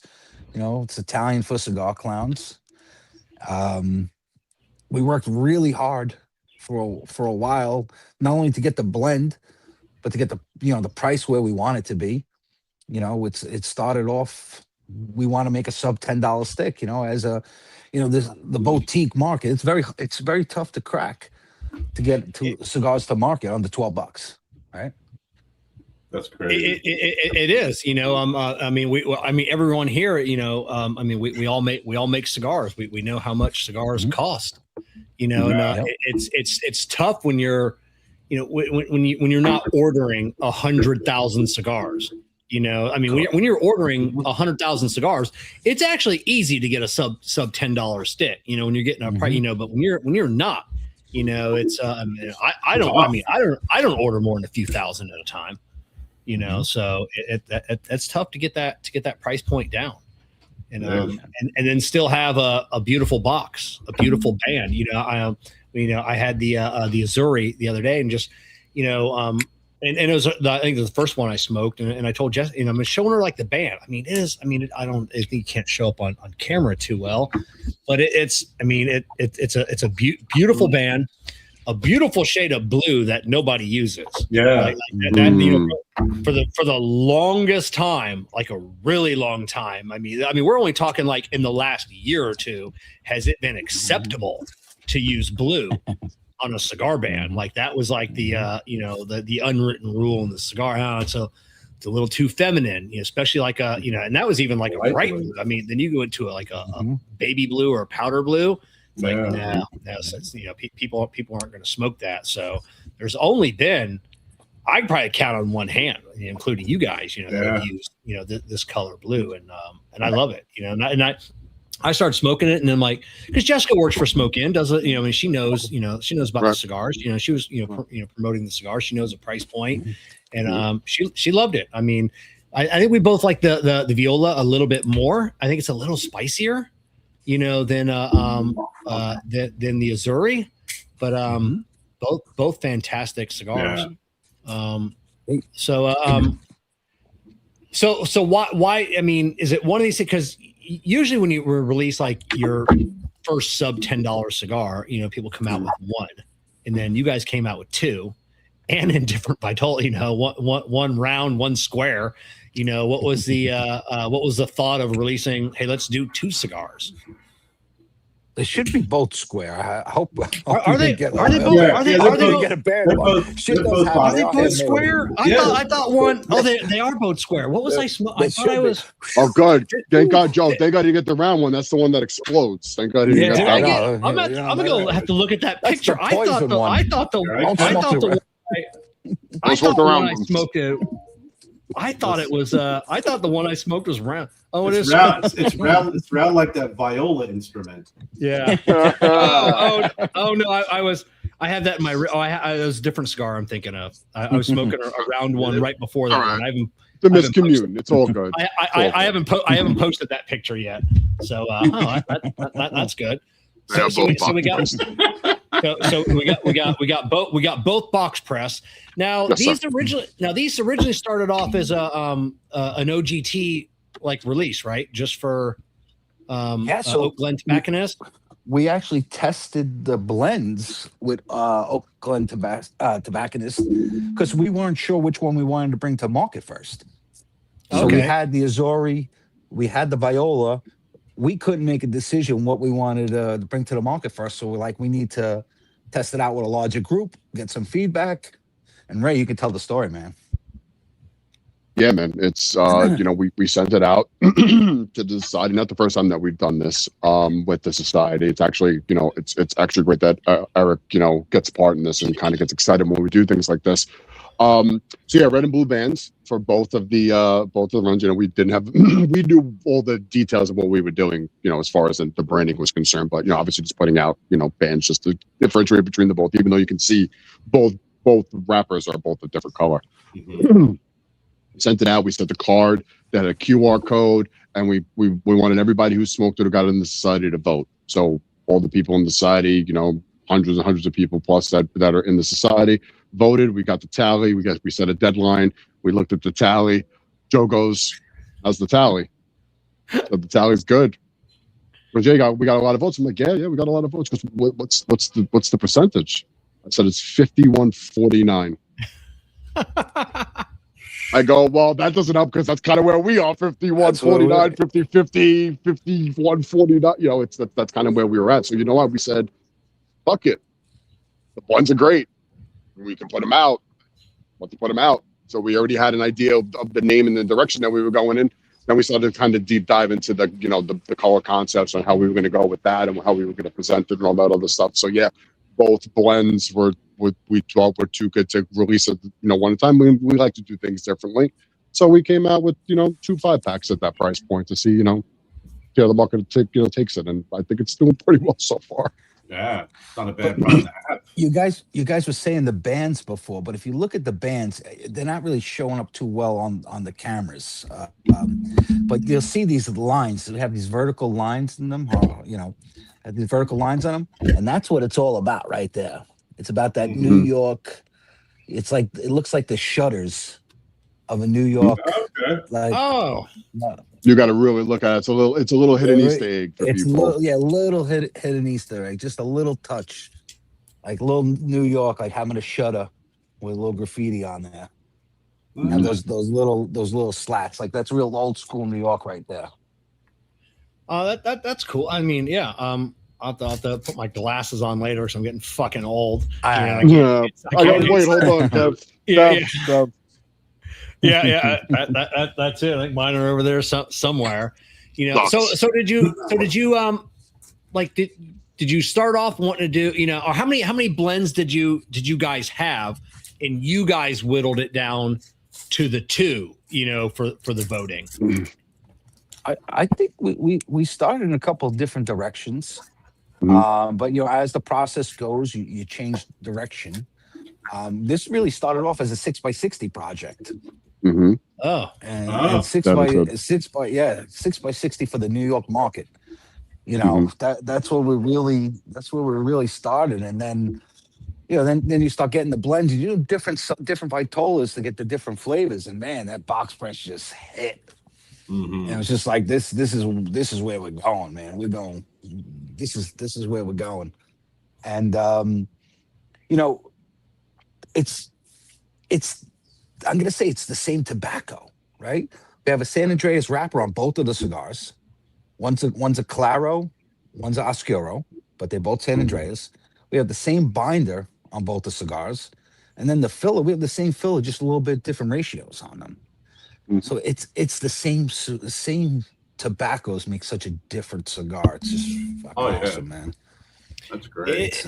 A lot of people don't know that. I mean, you guys could have come out with 8 cigars, all the same tobaccos, but just that little bit of, flip the tobaccos. You could even, the exact same ratio on the inside, but just flip them backwards. And people don't realize, it's an endless, supply of cigars that you have, by just a little bit of different ratios.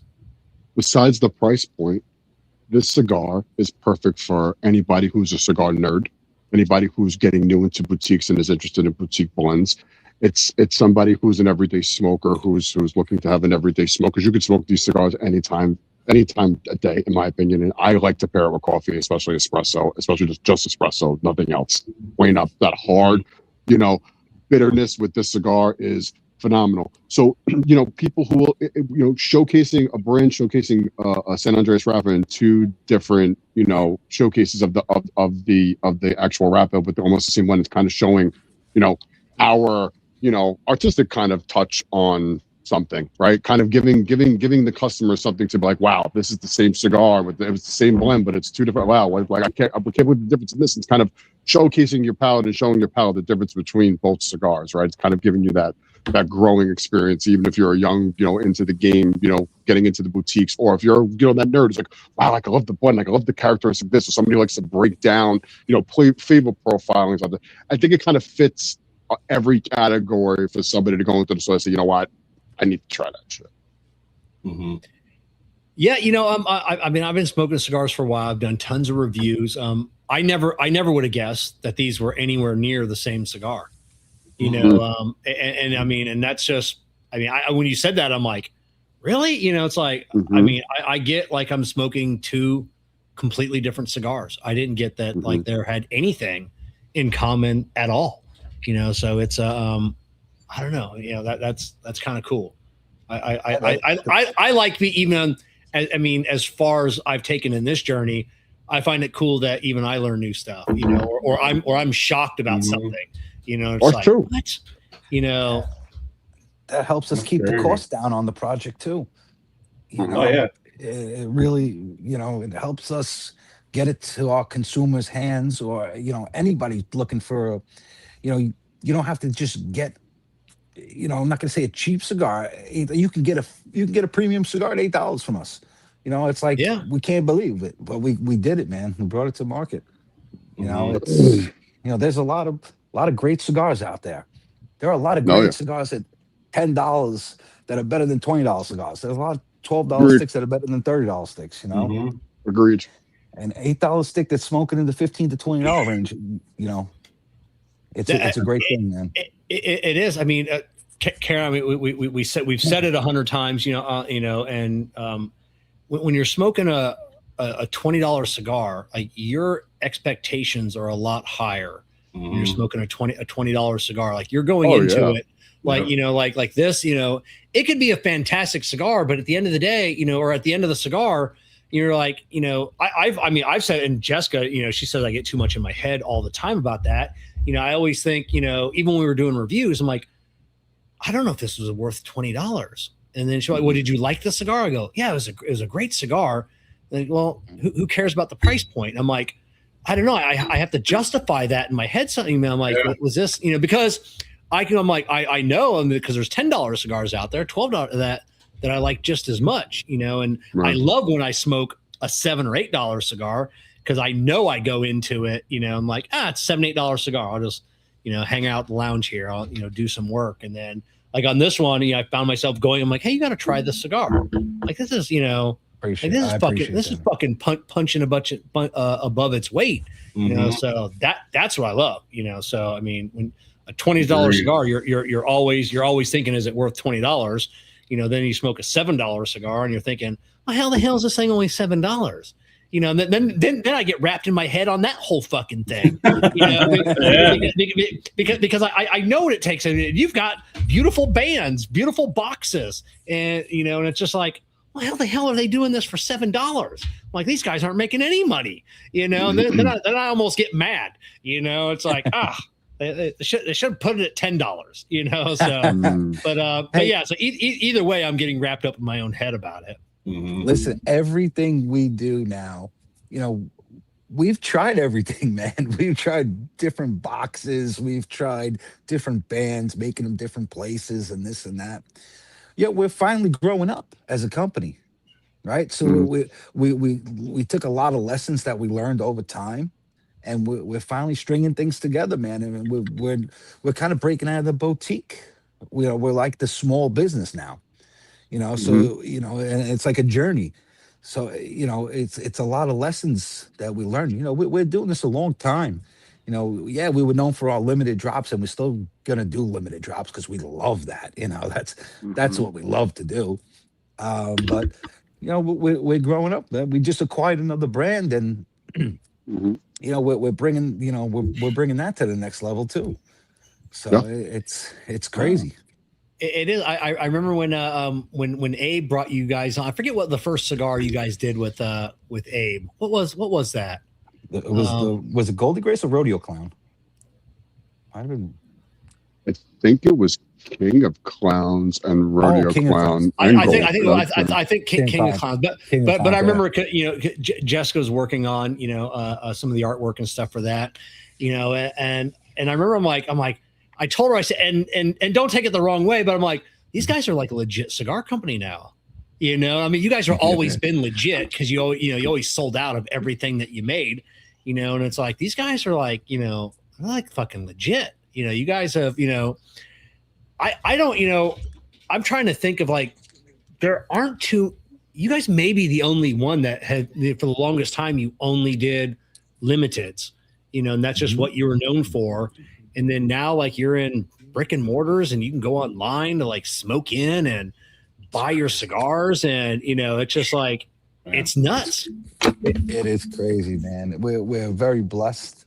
We're very lucky that, you know, somebody like Abe took a shot on us, you know, a bunch of knuckleheads from New York City, you know, but he's a small businessman. He loves the hustle. I hope we still out hustle everybody, because that's what we're trying to do right now. We're trying to out hustle everybody. We're bringing our A game. You know, we love cigars. We love the cigar culture. You know, we do all work full-time jobs, but we work in this business as much as our businesses. So it's just great, man. And we're fighting for every cigar we put on every shelf in every shop. You know, we have meetings now on Tuesday nights with our national sales team. Like, what? Like, we have a national sales team. Meeting. Look at you guys having meetings and shit. Meetings. Like, you know, it's crazy. It's crazy, man. It's happening fast. You know, we didn't go to PCA again, and everyone's like, oh, you know, you're not a legit brand until you go to PCA. But that's okay. Fuck that. We were in the PCA magazine this year. Well, how you doing? So, I didn't see that. So right on. Yeah. PCA is not what it's cracked up to be. You know, like I said, I think this is my fourth PCA or so. But there are companies that Kerr and I we were in New Orleans last year together. You know, we were there this year.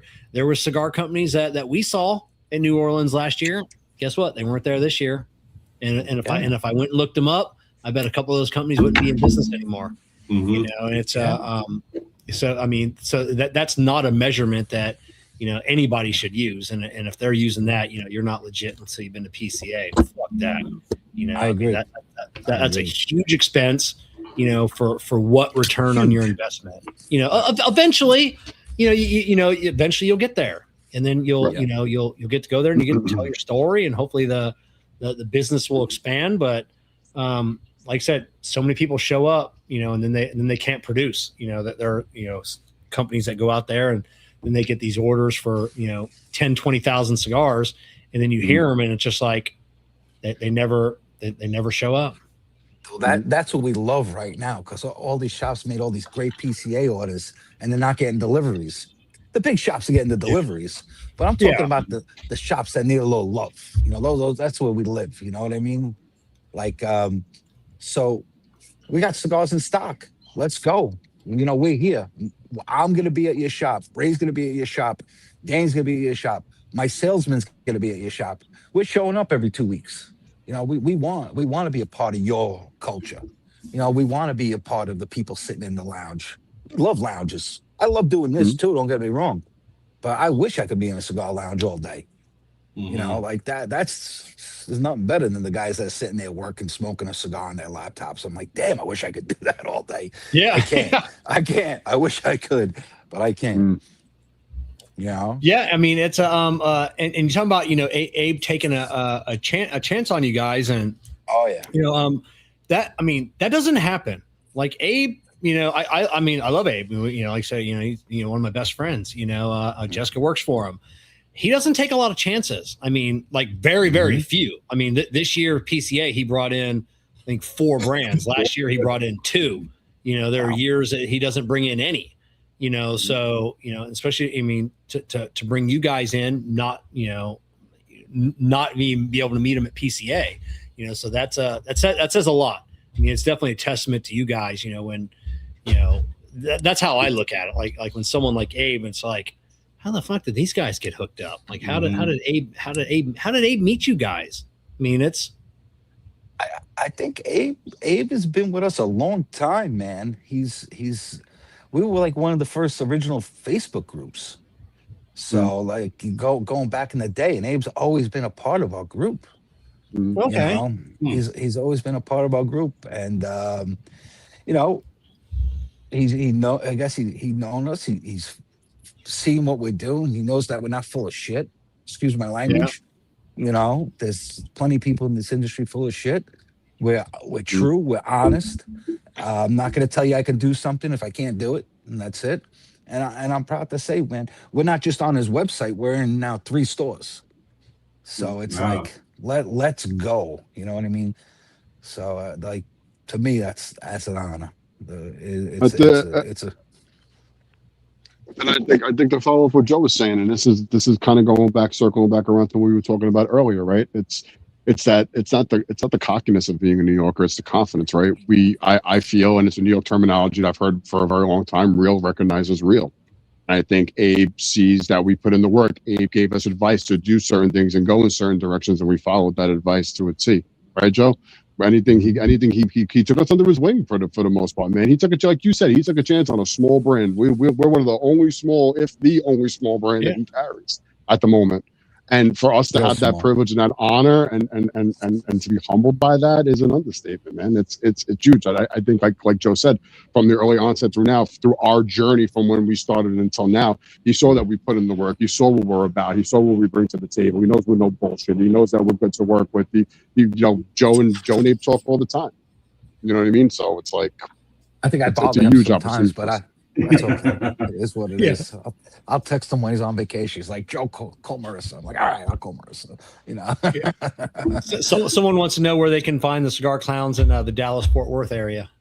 We have not hit the Texas market yet. We're getting all our ducks in a row for the Texas market. Yes. We are big believers that you can't just sell cigars to shops. You have to be able to service the shop. Once we have the right people in place, we're working on first the Houston market. Once we get that fully dialed in, then we'll be into Dallas. Has a big bullseye in it for us, like Dallas, the Colony, what's the other, Austin, like that whole area. We are zoned in on it, but we're just looking for the right person, because we don't want order takers, right? We don't want somebody just go in there. Oh yeah, I'll sell you 5 boxes of this, 10 boxes of that. No, we need somebody to help build our brand there. So we need a partner. Like we really want somebody to first of all believes in us. We're giving you some pretty good tools to sell the brand. Just saying. Yeah. Like so, we really want partners. So it's It's not just order takers, man. Order takers, no. If you're an order taker, you can work for a big company. You got a huge area. Just you walk in, hey, I need 10 bucks of this, 20 bucks. All right, see you later. I'll see you next month. No, we need somebody who wants to go into the lounge, wants to hang out with guys like you, like smoke cigars, learn about their families, and do it. That's it. Build the brand with us, man. So if any of you guys know anybody who's into the cigar game in the Texas market, hit us up. We are looking right now, and we have the capacity. Yeah, Kerr and I know a guy out there, and I'm gonna shoot him over your info, and maybe I know he's available and he's in the Texas market, so. This guy, I'm in Boyd, Texas. Order mine from BBCC and Smoke In. What's BBCC? I don't know. Is that Black Box Cigar Club? I believe. Is that? I think it might be. It might be Black I'm gonna Box go Cigar ding ding Club. ding. I think I'm gonna go ding ding ding on that. Yeah. They're good people. Good people. I think yeah. So yeah, and definitely, like I said, definitely Smoke In and OGT. Eric Drazen. I know he's got your guys' stuff. Always giving you guys loving. I love that he got out. Love that he got out of California. And I haven't talked to Eric. We're gonna have to get Eric on the show and see how he's loving New Orleans or North Carolina. North Carolina. He is loving it. I'll tell you that. I talk to him on the regular.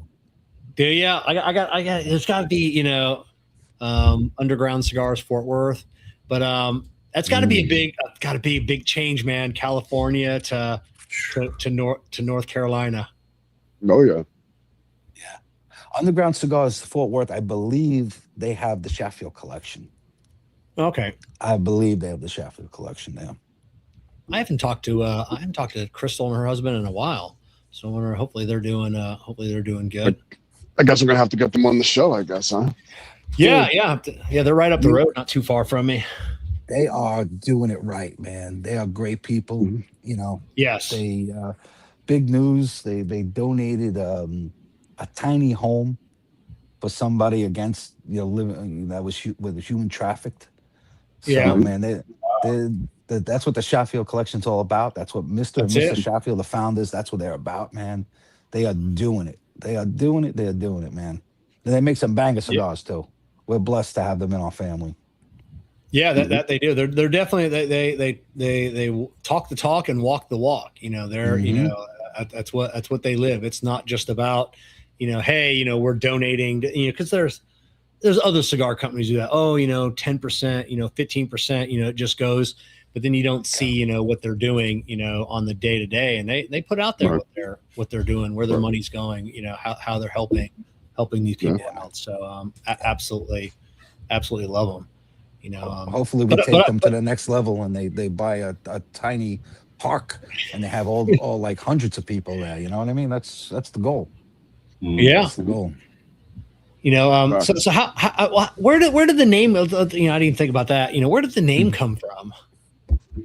For your the Pagliacci, where did that come about? Okay, all right. So let's go back 2 years. Right, we're a growing brand, and I do a lot of the sales. Friend John does a lot of the sales. Ray, Danny, and we keep on getting the same feedback. These aren't going to sell in my shop. I got a clown. It's a great cigar, but I just don't see people grabbing the cigar.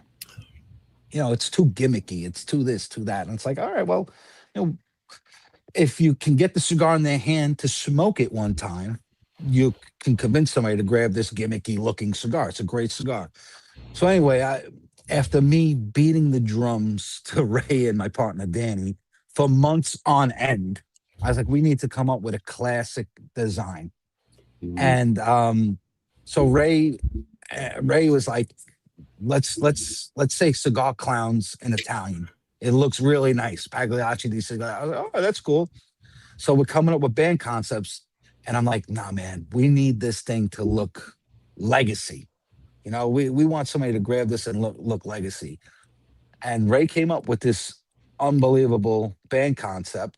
And then so we wouldn't get away from our homage. We put the little clown on the back, and that's where it came from. It was just we're just trying to break out of what some people box us into that don't know us as a gimmick. Yes. Because there's nothing gimmick. We're not clowning around. You know what I mean? When we say clowns, we don't mean like ha ha funny. We mean like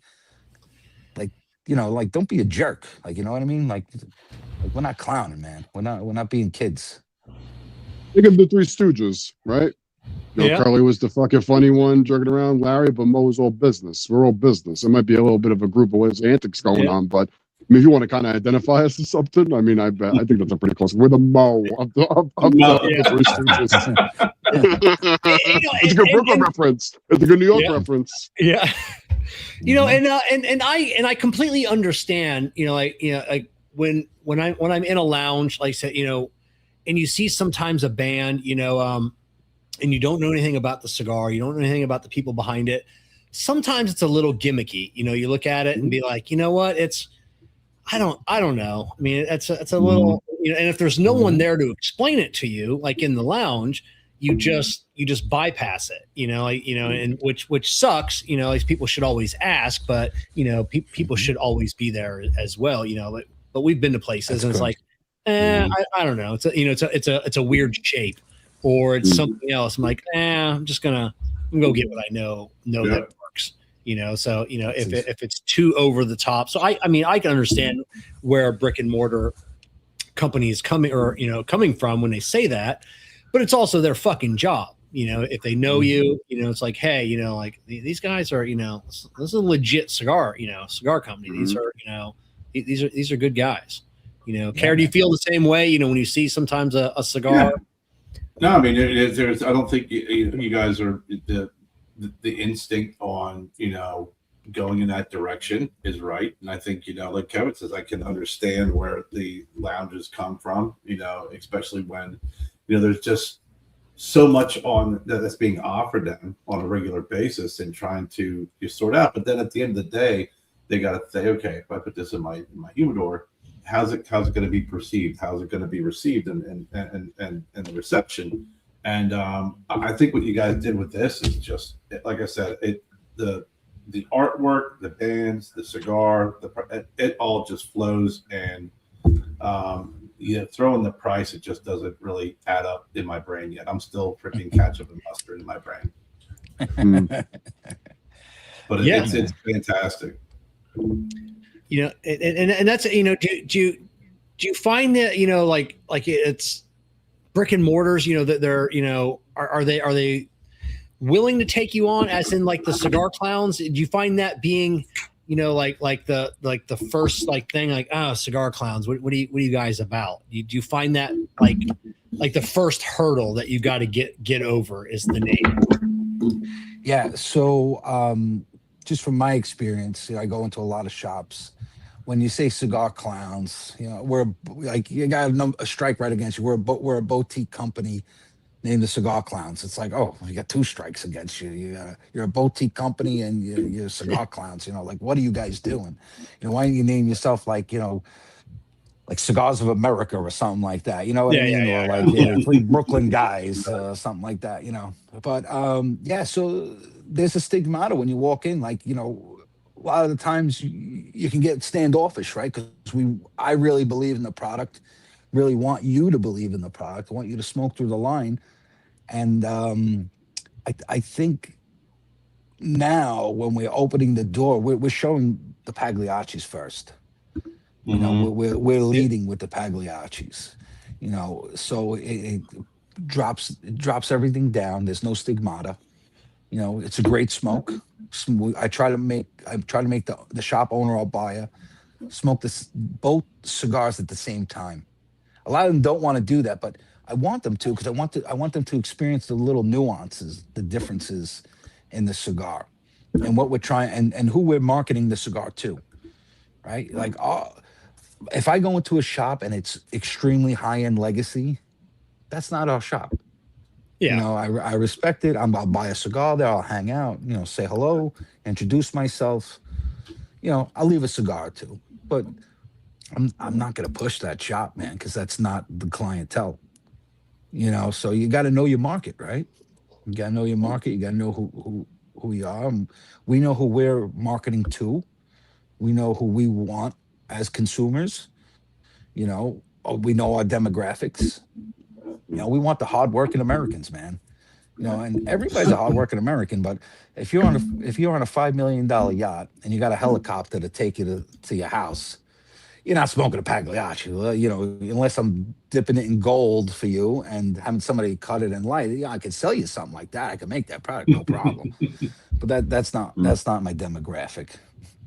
You know. Yeah, and you got to understand that. You know, my other good friend Jeff Borshowitz owns Corona Cigar. You know, I remember a couple years having a conversation with him. You know, I'm like, hey, you know, you should. I mean, you know, because he'll sometimes ask me like, what are you smoking? What's going on? Like, you know, he knows like Jessica and I have our thumb on the pulse. I'm like, hey, I mean, I'm really liking this cigar. I don't want to say the name of the cigar. But and he's like, oh, tell me about it. You know, I showed him pictures, and it was like a $7.50, $8 cigar just a couple of years ago, and the packaging was kind of cool. And then he's like, you know, it's not my clientele. You know, it's just they're at the Tampa location. You know, they're the people that go in there. I mean, it's the suit that you go out front. It's the Lamborghini, Porsche, Bentley, G-Wagon, all out front. And and he's like, it's not our clientele here. You know, they're looking for the David. And I respected that. I'm like, you're 100% right. He's a man that knows what his clientele is, what they're going to buy. Right. You know, and they're not even. I mean, it could be the greatest $7 cigar ever made, but they're not reaching for that because it's $7. Mm-hmm. You know, right. you can't convince them otherwise. You know, right. So, but yeah, it's yeah, it's not, you know, I like how, that you're leading with that. It's super cool, and then, the rest of the cigar clowns, it does, you look at some of the bands, like the Goldie, that band, it's, you just got to know more about it. As soon as you see that band, that's the cigar that like I would pick up out of the humidor and like walk outside, to the tobacconist if he's not in there. Like, what's up with this cigar?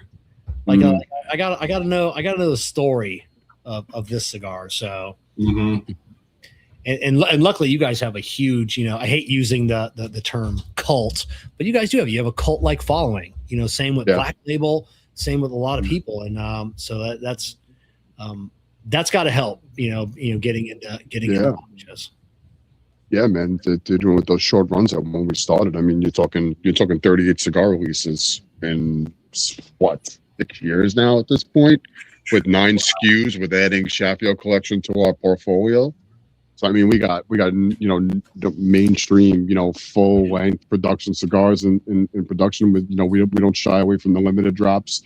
We're probably gonna have something coming out, before the end of the year as far as the limited drops. We're getting ready to gear up with the reintroduction of Sheffield collection with all the stuff that we did for Sheffield, and that's part of the reason why we didn't go to PCA, man. We did a lot of self-care this year, man. It was a lot of self-care on our part, bringing on Justin and Crystal with us into the family full time and kind of focusing on that and doing like a revamp of their stuff and getting them to go, and then having the Pagliacci launch, which we think was going to be a big venture for us. We've been working on it for 2 years. We got Festivus 2026 coming out at the end of the year, which is our yearly limited release that we do. That's near and dear to our hearts. But yeah, man, we're working. We're actually diligently working right now to come out with a couple of our older cult like cigars that we put out way back when.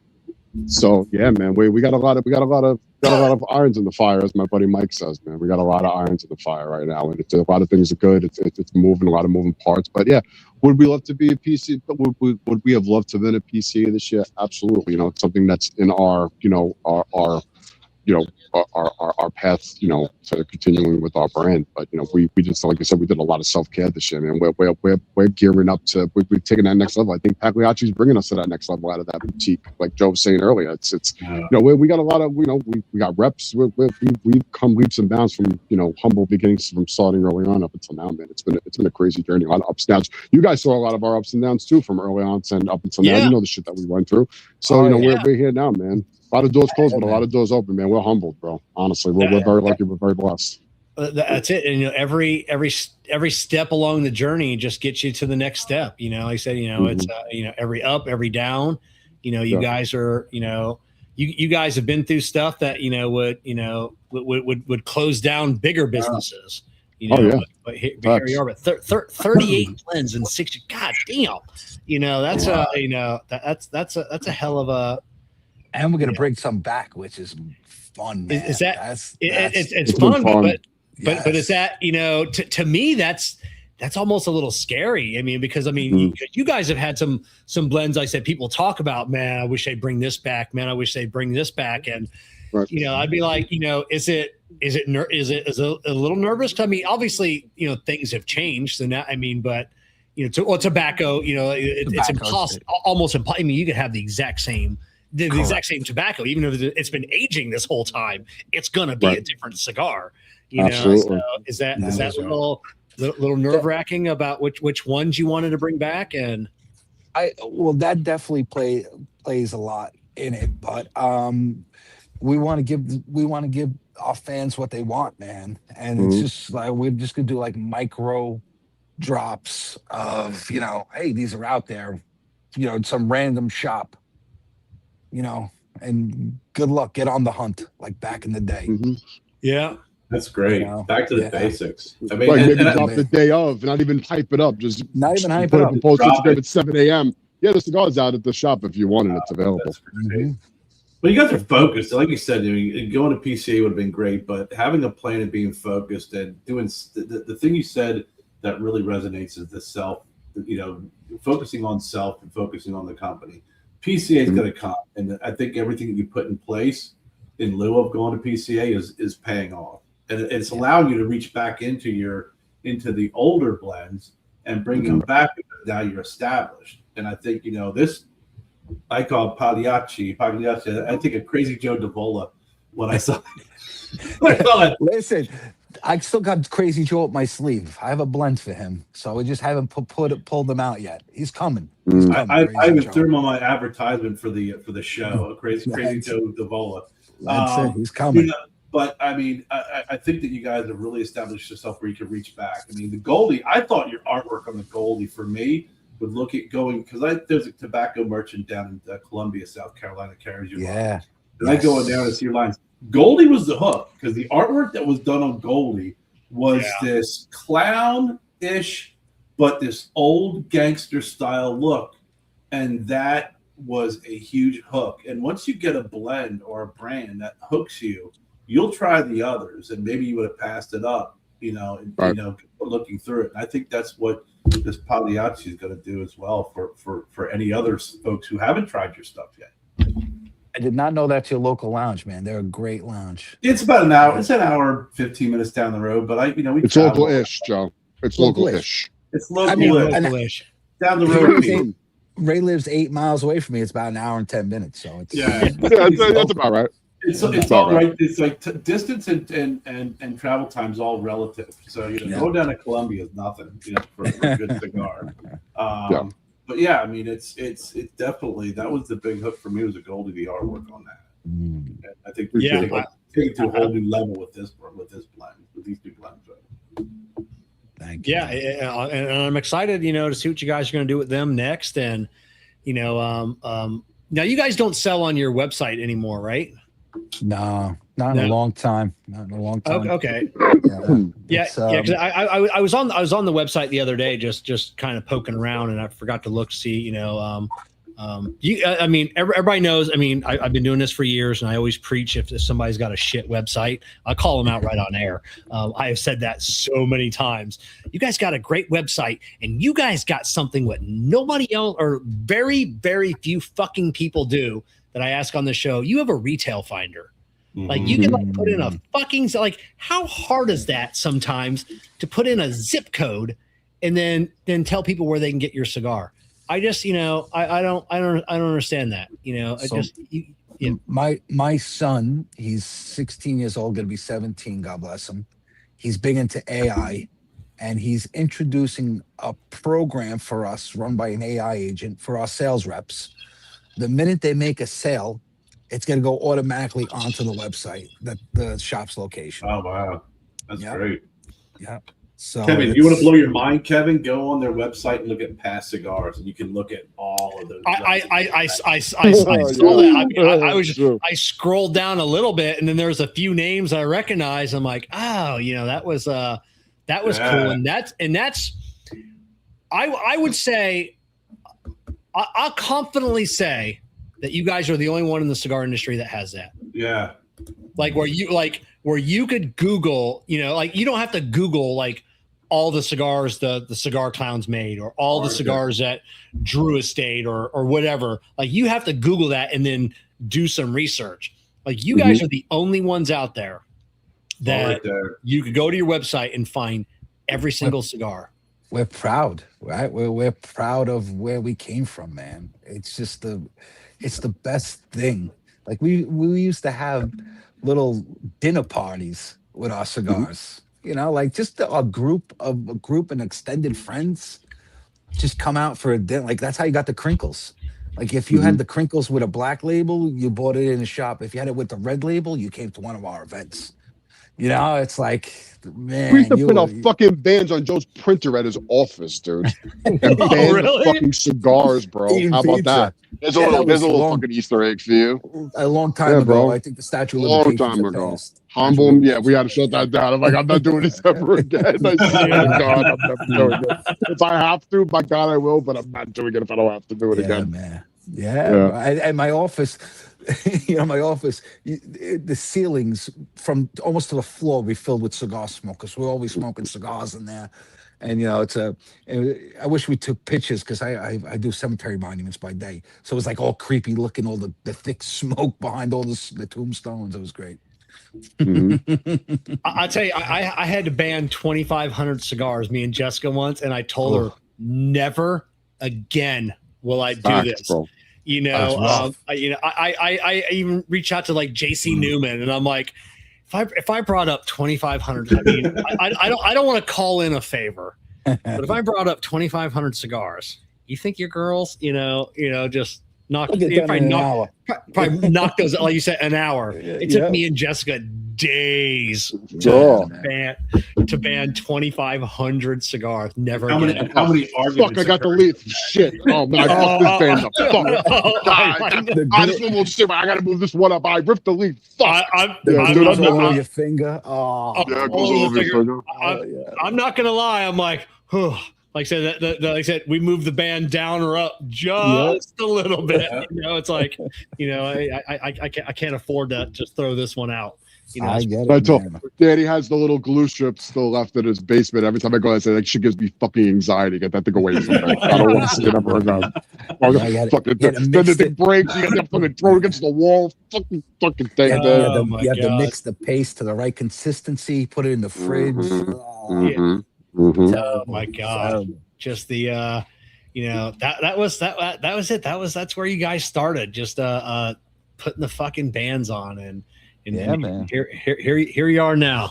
Got like boxes, and everything else, and I know, on the website, we haven't talked about it. We talked a little bit about the show. Like you don't talk about the blend. You don't talk about who makes the cigar.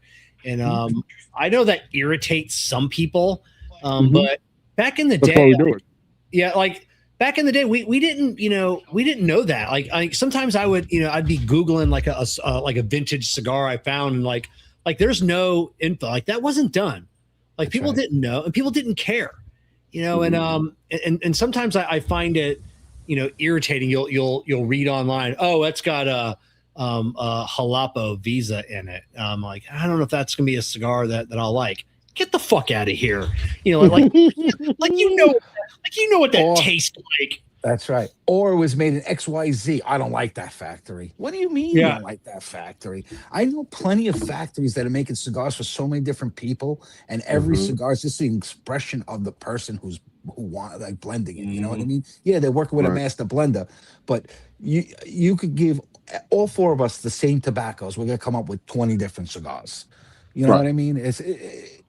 It's just it drives me crazy. I hate to say it. I love everybody in the industry, but like, do you really think you're gonna call my manufacturer and he's gonna sell you bundles of my cigars?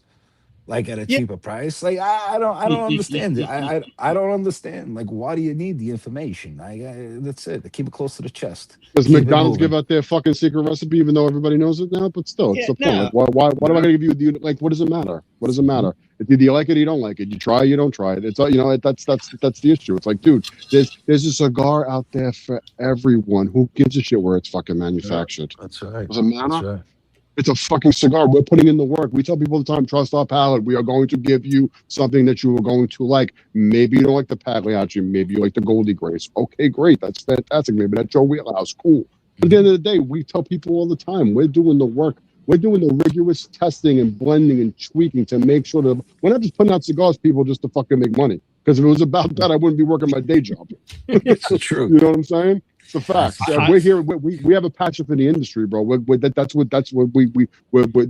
blue collar fucking that's instilled in us, bro. We stand by our product. We will replace product if it's fucked up or it's messed up. We have no problem with any of that shit. Well, we stand by what we do. Let us do the work so you can enjoy reap the benefits of the hard work that we put into doing what we do day in and day out. Yeah, that's it. There are cigars that people are like, oh, I don't like that factory. Well, I mean, maybe you don't like that fucking cigar. I mean, the master blender, it's not his job. I mean, people go in like, hey, I want this, and this, and maybe it's not. I mean, I've had. I mean, I love Don Pepin. I love Pete Johnson. There are cigars that have, Don Pepin has produced out of the factory, and it's like, I really don't like that cigar. It's not my flavor profile. I don't blame him. I don't blame the old man. In the factory. You're right. Yeah, I can't smoke it. I can't smoke anything from that factory again. They made that one bad cigar that I didn't like. And I think now, Kevin, I think that because there's so much information out there, right? Everybody wants to know all the information. So we do piss off a lot of people that we don't release everything. But you know what? I think that's what keeps us clowning around. We release some information here and there. If you really follow us, you'll know. We have nothing to hide. You really need to know. I can really tell you. I could show you my receipts. Yeah. I can show you my tax filings. It is what it is. But I think for us, it's like a game at this point. It's like a cat and mouse game. That's it. We work with multiple different people. We work in different countries. That's it, man. That's it. You must be doing something, right? We're still here. That's it. You're still here, and the only thing I like to know about a cigar, I mean, I like to know the wrapper. That's all that. That's usually what I really don't care about anything else. Because I don't know. Like I said, I mean, I make my own cigars. But if you told me what the even the binder and all the fillers are, I'm like, I don't know. I mean, I have no idea what I'm going into that cigar like. No. But if you told me Connecticut broadleaf versus Mexican San Andreas versus Habano, I mean, I have an idea, in my head of what the cigar is kind of gonna, like the profile of the cigar, but like I said, even I don't give a fuck what's inside the cigar. But Kev, even too, like we're going back to the whole blend thing. Like, dude, if you legitimately want to sit there and you want to pick apart the cigar and try to figure out what it is, bro, make that your week. Make that your month's passion. Cut the cigar open. Cut them open. Buy them. Cut them open. Whatever you want to do to make yourself feel better about it, that's fine. You can go ahead and do that at the end of the day. It's not an issue. But at the end of the day, bro, I don't know what people shops where the shop owner cuts the cigar in half and goes through it. Mm-hmm. Yeah. Have you? Yes. Oh, yeah. I have. Like, what do you think? I'm filling it with short filler and cigarette butts. How you doing? It's tobacco. That's tobacco. That's a long filler. No, listen, at the end of the day, you want to break down the cigar and you want to tell me and you know what it is. I'm not going to tell you no. If you tell me and you guess correctly, I'm going to tell you that you're right. I have no problem saying that to you. I just don't need to go and broadcast it to the world. Why do I need to do that? What benefit does it serve you and what benefit does it serve me at the end of the day? Oh, you're going to tell me I'm not going to buy a cigar because I know where it comes from or where it's made? Okay, then don't buy it. Okay. Yeah. I'm going to beg you. Yeah. Also, like you said, you work with a bunch of factories. You work, with a bunch of tobaccos. The one thing that is consistent is they're good cigars, great cigars. That's right. And they all have our touch on them. That's what it is. That's it. The stamp of approval. Like I said, you don't go into a high end restaurant and ask the chef what what's in your mashed potatoes. These are really good. And just fucking eat them. If you like them, eat them. Then come back and order some more. what are you going to go home? You know, like what am I'm like, oh, hey, I like this cigar. I'm going to go to leafonly.com and then I'm going to buy all the tobacco and I'll just make it myself, you know, because Ray told me what was in the cigar, you know, and yeah, it's, I don't know. It's nuts, you know, but that's the, that's it. That's what we live in now. Everybody wants to know everything about everything and think that they know everything about everything, you know, like the cigar nerds. They just, I don't know. I'm still learning every day. That's all I can every tell day. You. Every day I learn. Every day I learn. Every conversation I pick something up. You know, I like to be a sponge. I listen to the old school guys. We were fortunate enough when we were starting. We had a bunch of old school cats in our ear telling us things and listen to them. You know, me and Ray had a great conversation one day with one of the Titans, and he told us about credit.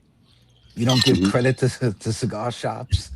And he told us how he got beat, and he went to a cigar shop and took cigars off their shelf to get paid. You know, and this is a crazy. Him telling the story like this guy would do it. You know, and you're not going to say no.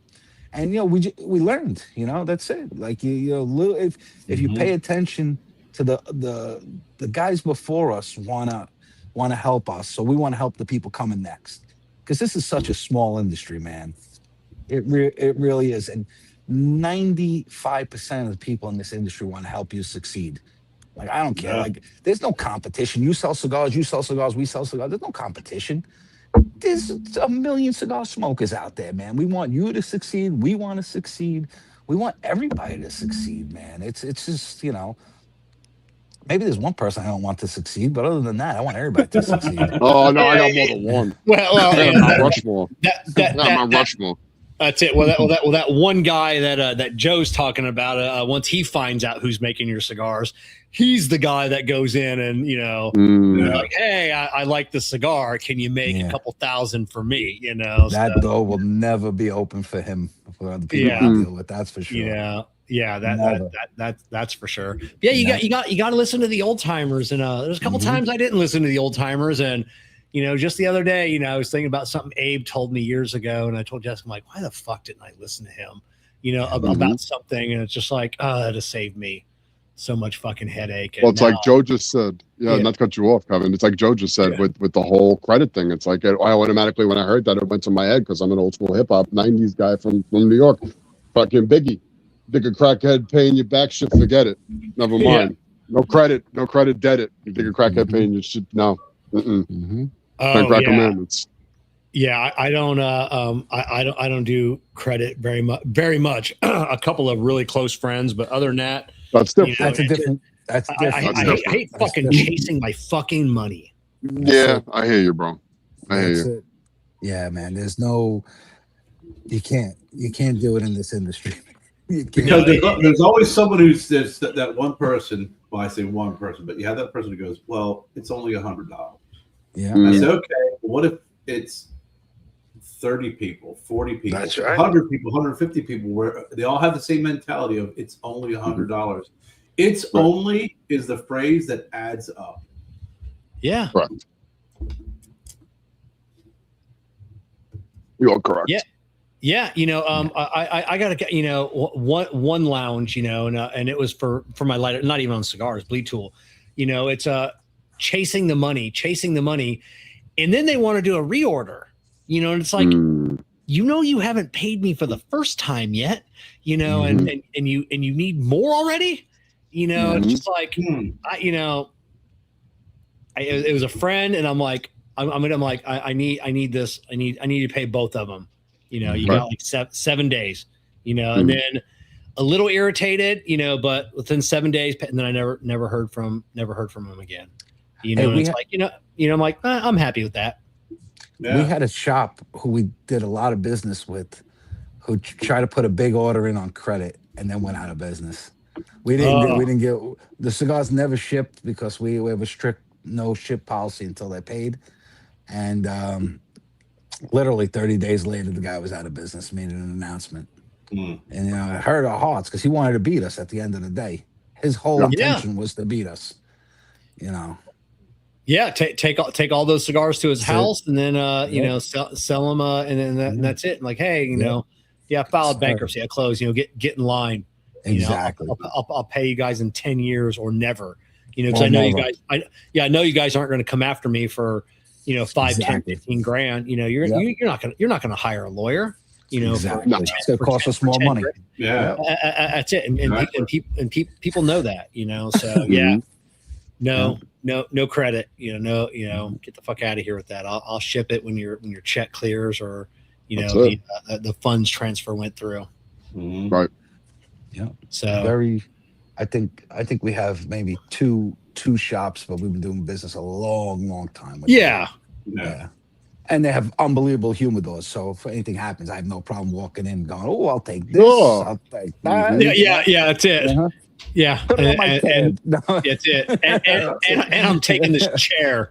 I'm taking this chair and this table. Let me see those sunglasses. I like those sunglasses, King. Yeah, that's it. And before I walk out, I'm knocking one of your nice fancy fucking ashtrays right off the table with the ashes in it and everything, right off. Just a flick. Just a flick as I go by, and that's what the deuce is up. Good jerk reference, Kevin. Yeah. I'm taking this chair. Yeah, I'm taking this chair. You know, oh my god, I love that. So, oh man, I can't believe it's been over 2 hours. You know, we gotta stop making this like once every other year thing. You know, you guys. Okay. You know, so we're lucky to come on with you guys, man. We appreciate you guys. Yeah, we appreciate you giving us the time. Always. We talk over you guys a lot. I'm sorry. It's just not at all. So, obviously go to, you know, the Cigar Clown's website. You know, like I said, like I said before, they got a retail finder. Put your zip code in. You know, and you know, you can find your local lounge near you. I know you guys, OGT, Oak Glen's backing us, Smoke In. I know the two of the ones that ship.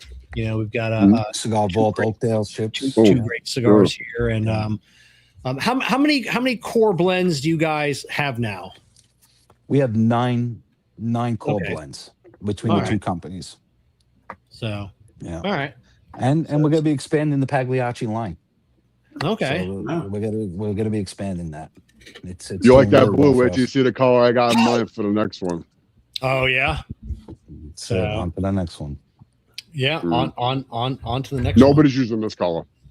Oh, I like that. Very few are using the blue, so I can't wait to see what you guys got coming up. Vomit. That's my area. Bio green. Green. Lilac. Lilac. Nobody's using lilac. Band-Aid color. Nobody's using Band-Aid color, bro. Nobody. Nobody. Nobody's using Band-Aid color. I could say honestly, nobody's using that color. You know, but you know there'll be somebody. Oh, I used that color back like 15 years ago. There's always that guy. They called it a different name though. Yeah. Right. It was the same thing. So, all right, everybody. Thanks everybody for coming on, spending over 2 hours of your Monday night with you. We're definitely super appreciative to Ray, Joe for coming on. All their social media links are in the video description below, in the podcast description. If you're listening to this like next week, you can find them all on their socials. Head over to their website, check out the retail finder, find them near you. If you're a Cigar Clown smoker and you're part of the group and your local lounge doesn't stock them, ask them, why not? Send them a link to the show. There are a couple just like Kerr and I are just a couple of blue collar guys trying to share with our passion of the cigar industry. So none of us are getting rich, so just give them a share.